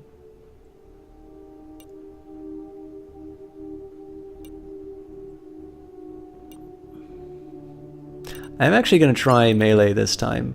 I'd normally like to do, so my view usually is to go for something like lockpicking or barter. Barter is because those discounts sort of grow over time.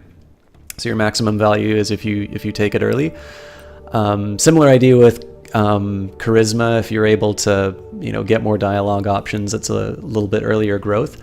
But it feels like if I'm, if what I get from that is a 3-punch combo, that's actually seems quite powerful to start off with, so.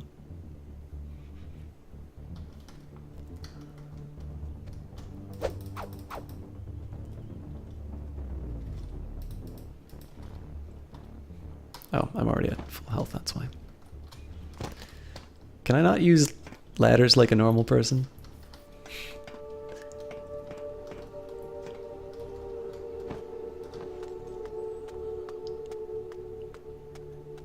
Alright, so apparently we just jump straight into the pit of despair.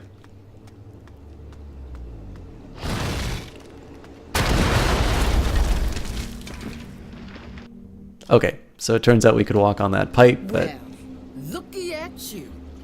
What do we have here? Some little bird falling down from her nest. So I'm going to assume that little bird... That's the second time this has come up in the first couple of minutes. I'm going to assume that that's... I don't know if it's going to be like a BioShock code word, but... There be things prowling down below, girl. Should have stayed up top. Up there with them respectables.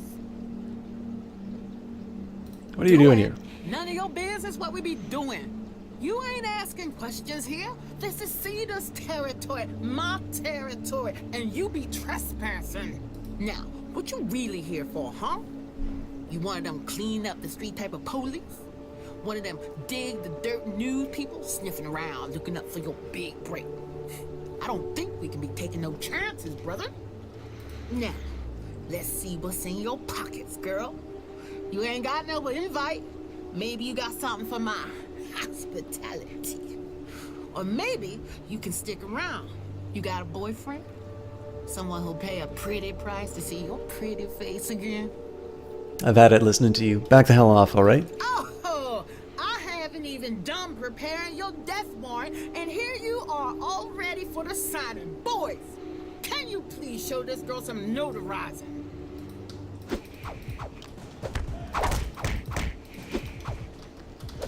Oops. Ah, okay. So the exclamation mark is a kind of an unstoppable hit. Oops. Okay, so I'm just really slow at dodging, it turns out.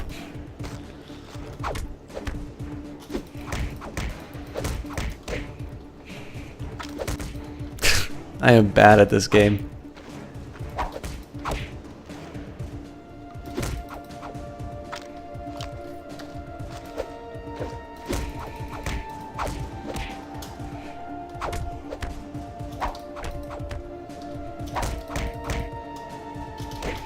Jesus Christ. I'm kind of just fat fingering a bunch of this, but...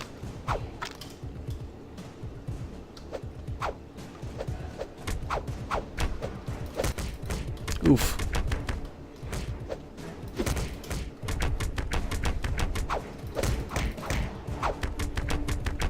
So the good news is you don't take damage during like blocked hits.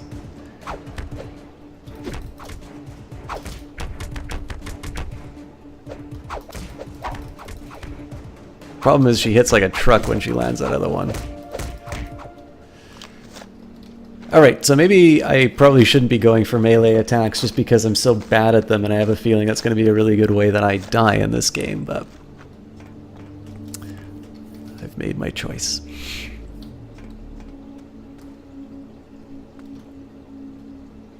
It's actually kind of good to know that if I picked lockpicking, I wouldn't have been able to get that door anyway.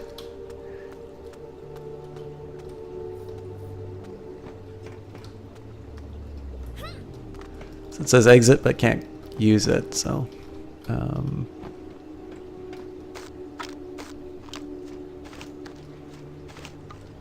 One thing that I haven't quite figured out about this game is if it's primarily action or if it's supposed to be a little more story driven. Hey, Boy Davy, how you doing?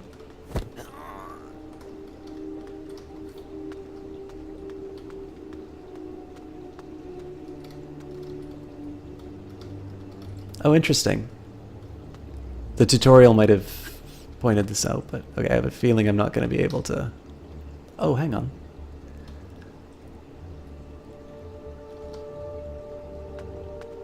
Surprise!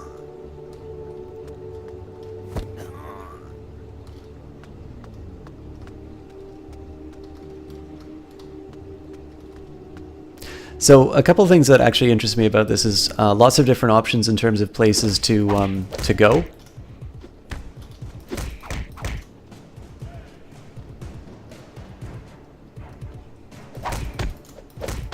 Oof.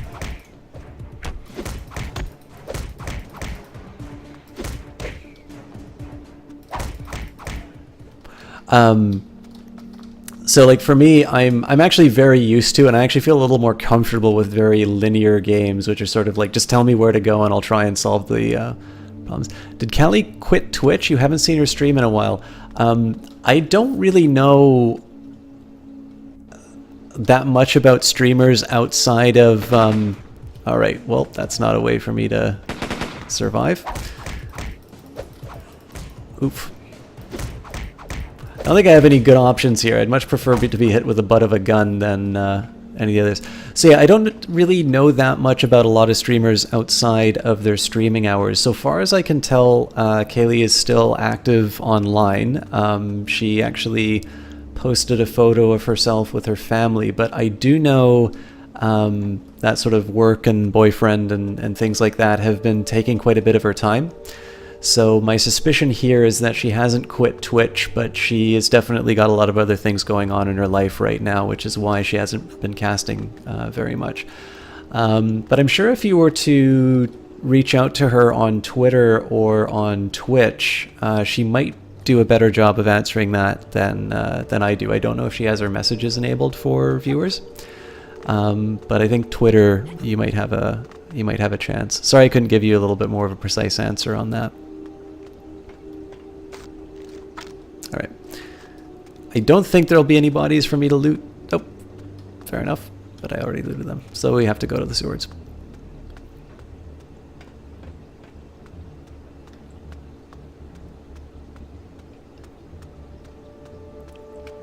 I think probably this might classify this game as I guess Metroidvania is the term that they had. The only thing is I never played Metroid and I didn't play Castlevania, so the idea of sort of exploring these environments is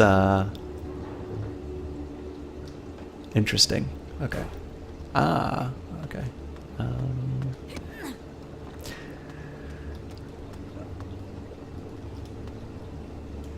But yeah, I'm assuming that idea that I was talking about, the fact that you can kind of go through these levels and,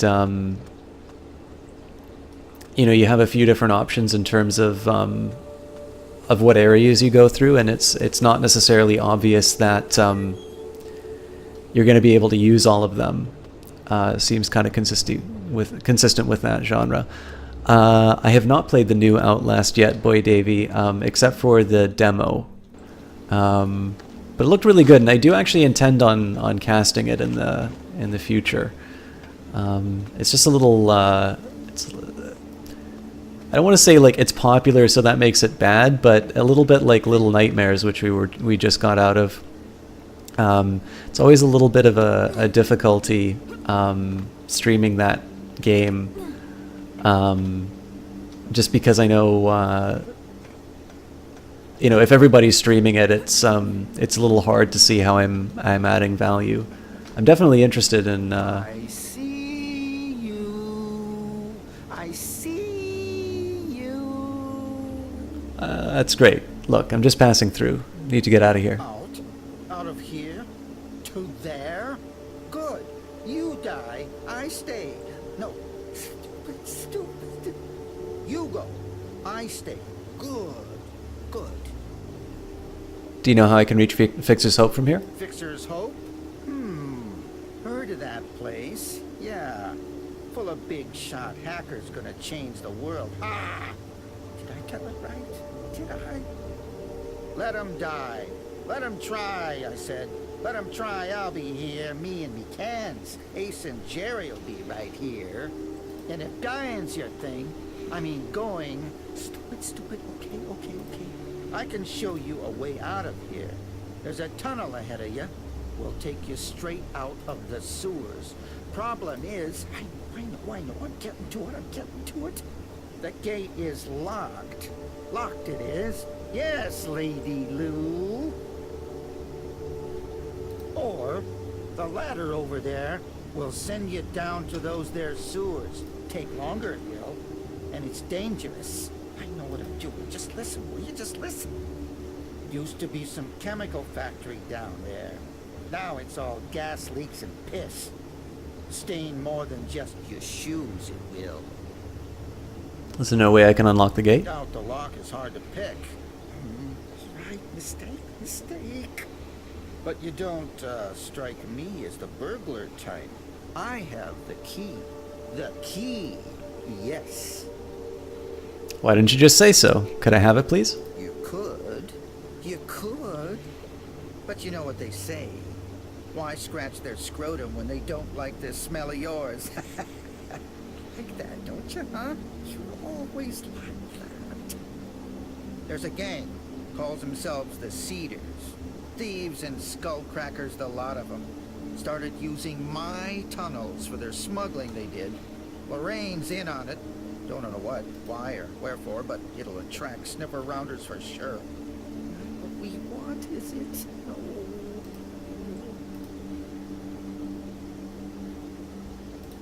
But you, my friend, hear that?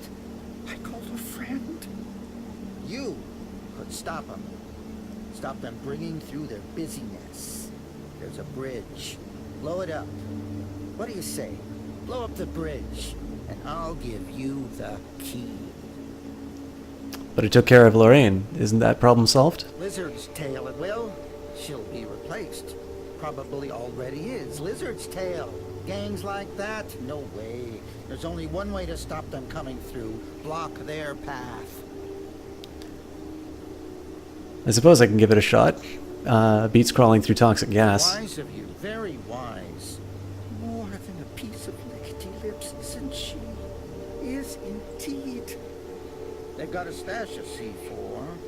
If you can shadow in there and nice and quiet, Take the explosives and set them on the bridge. Keys all yours. Alright, I'll admit I didn't 100% follow that dialogue, but...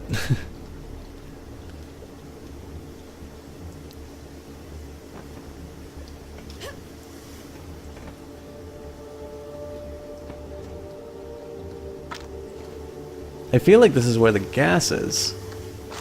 Yeah, not ready for that.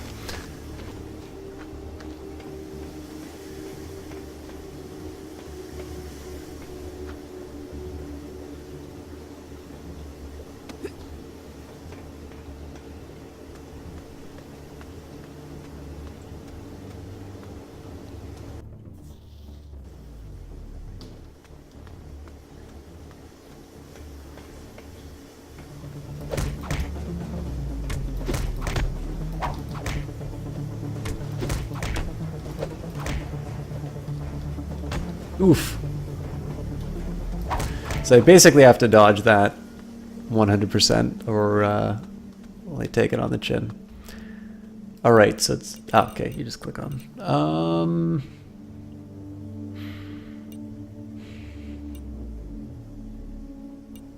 I think I'll go for charisma now.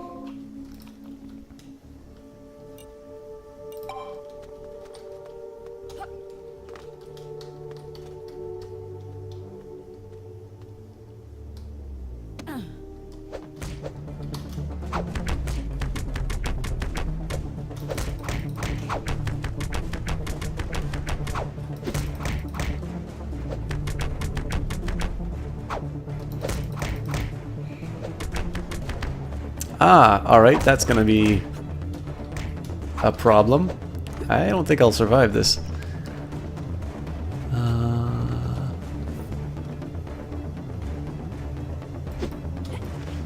Okay, I can do a jumping hit. I have to disentangle the two, otherwise I'm doomed. Actually, is there something in my inventory I can... Yes, lots.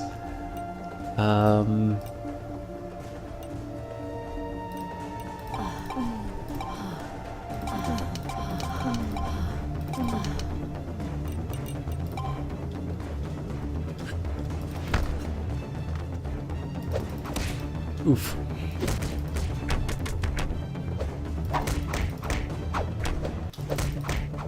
Alright. I pretty much need to dodge everything that this guy does. Oof.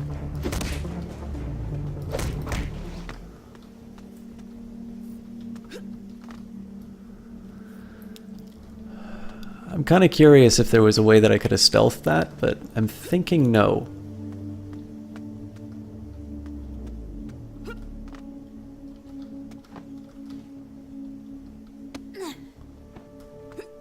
Hang on, so if the... Surely the explosives can't be behind here. I was thinking if the explosives are behind the lockpicking one, then there's no sense in getting the key. Oh. Okay, that's actually pretty sneaky and well done of them. Slightly frustrating, but...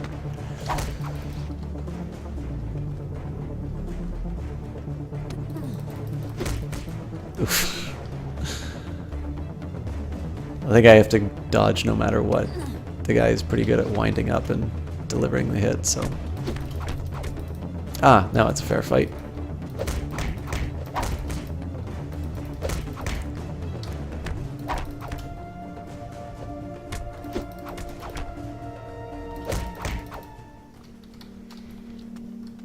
Apparently the guns just shatter the second I hit them, but...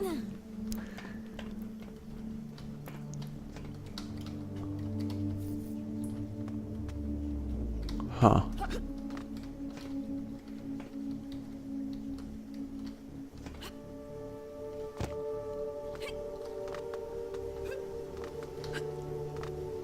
Alright, so apparently unless I have lockpicking, I guess I can't finish this mission?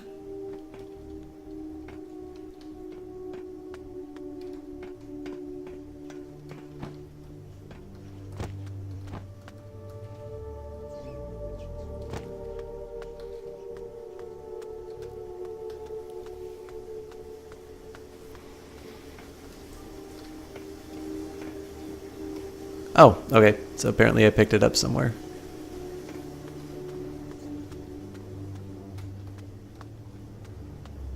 Maybe I need to see this thing blow.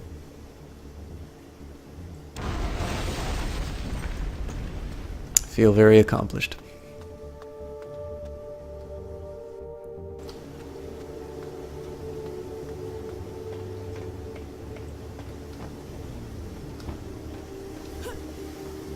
Oops. So yes, now the terrible irony, my platforming skills are so weak that I cannot actually return to the guy whose job I just completed, and I will not be able to finish the game.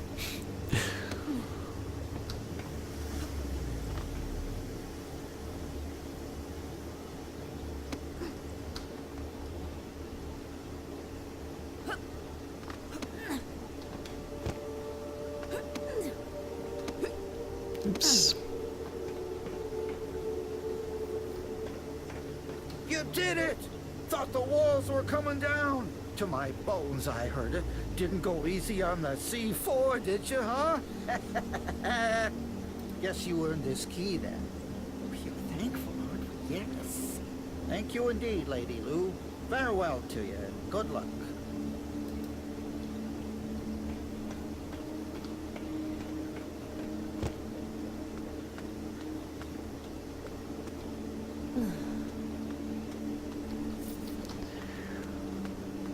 I'm not quite sure, story-wise.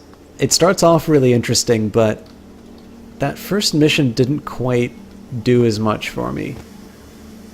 I'm not quite sure how to articulate it. Hopefully Fixer's Hope will give us a little something, though.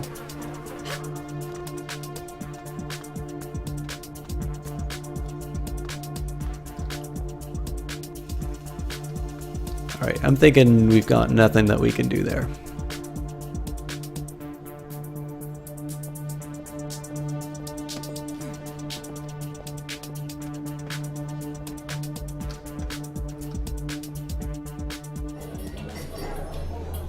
Nothing but netrunners and cyberpunks. Oh, no help here. Go, stay, think. That must be Decker.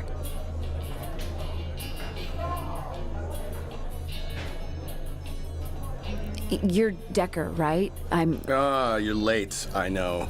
And you're just as sorry as last time. Now, you better start acting natural, because that guy behind you, I ain't never seen him before, and I sure don't trust how he's looking at you. He's looking now. I can take him. You can do what I say. Now, I don't know how you fried that CPD, Mary Jane, but it's toast. Come on back, we'll pick you out another. Come. Sure. Thanks. Out here. So, you're Dex.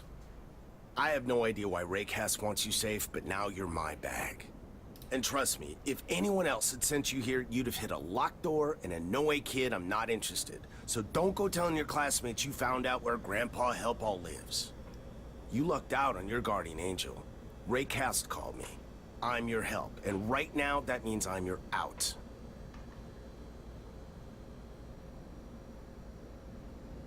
You talk like Raycast is a big deal. Who is he? You don't know who Raycast is? Listen, Raycast was behind some of the biggest leaks and scandals of the past 15 years. Not a corner of the grid has kept him out. If any one person is the hacker movement, it's him. Some say they've met him, but they're trolls with tails, every last one of them. No one has. Raycast meets you, and most times, you don't even know about it. Who's after me? I was nearly killed back there. If Raycast is involved and wants my help, you can bet your bottom credit you got the complex on your back. You don't know what I'm talking about, do you? Okay.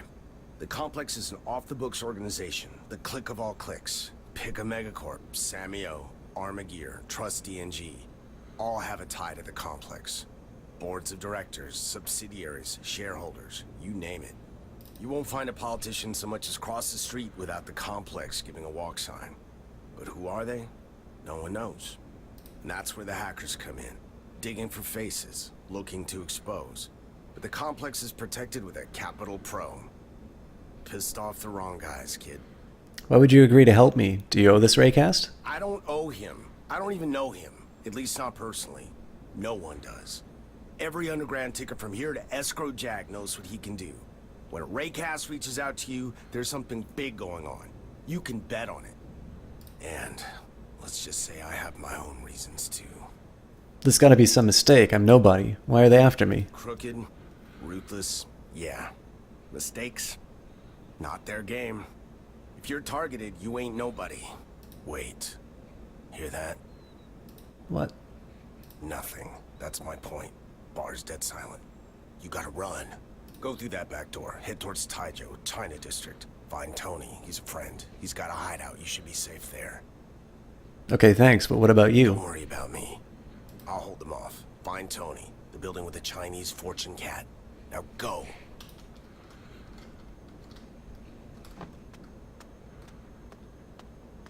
Again, I run out the back doors of buildings. Alright guys, I was due to be done in about 15 minutes anyway, but I'll admit, I'm very tired, and I was hoping to finish Little Nightmares. So I'm sorry it ended the way that it did. I think a lot of you guys already know backseating is just that's the end of pretty much anything. I will try and do better, but I mean, honestly, I would like to show that game as it is, and I think getting a couple of days between me and casting that game, that'll just let me flush out the system. We can get back to that puzzle and finish things off.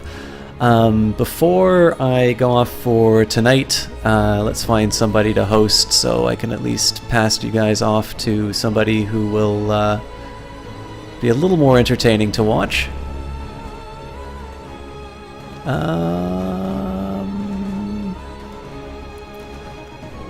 You know what? I think Kilgore Trout is a fine person to host, so he's going to be doing Hexen. I think he's currently doing what he calls box hype. So Kilgore Trout's a bit of an older gamer. He's watched a lot of classic movies. He's played a lot of classic games. He's a really great guy. So I encourage you guys to stick around. We do have a raid message which says we're tired of system talk. Heard this place was better. And as always, I do encourage you to stay around, check him out, see if it's your kind of thing. I think the best thing that a caster can ever ask is to have an opportunity to entertain you. Obviously, if it isn't your kind of a thing, you don't need to follow. But I'd appreciate it if you could stick around and see if he's more your cup of tea. As for me, I'm going to be trying to cast tomorrow, but it's going to be somewhere else. So if you'd like to see what's going on, just check out Twitter, and we can take it from there. Otherwise, I will announce on Twitter when I will be doing the rest of Little Nightmares, and as always, on Monday we'll be returning to Crusader Kings. So until then, guys, thank you very much for watching, and we'll see you next time.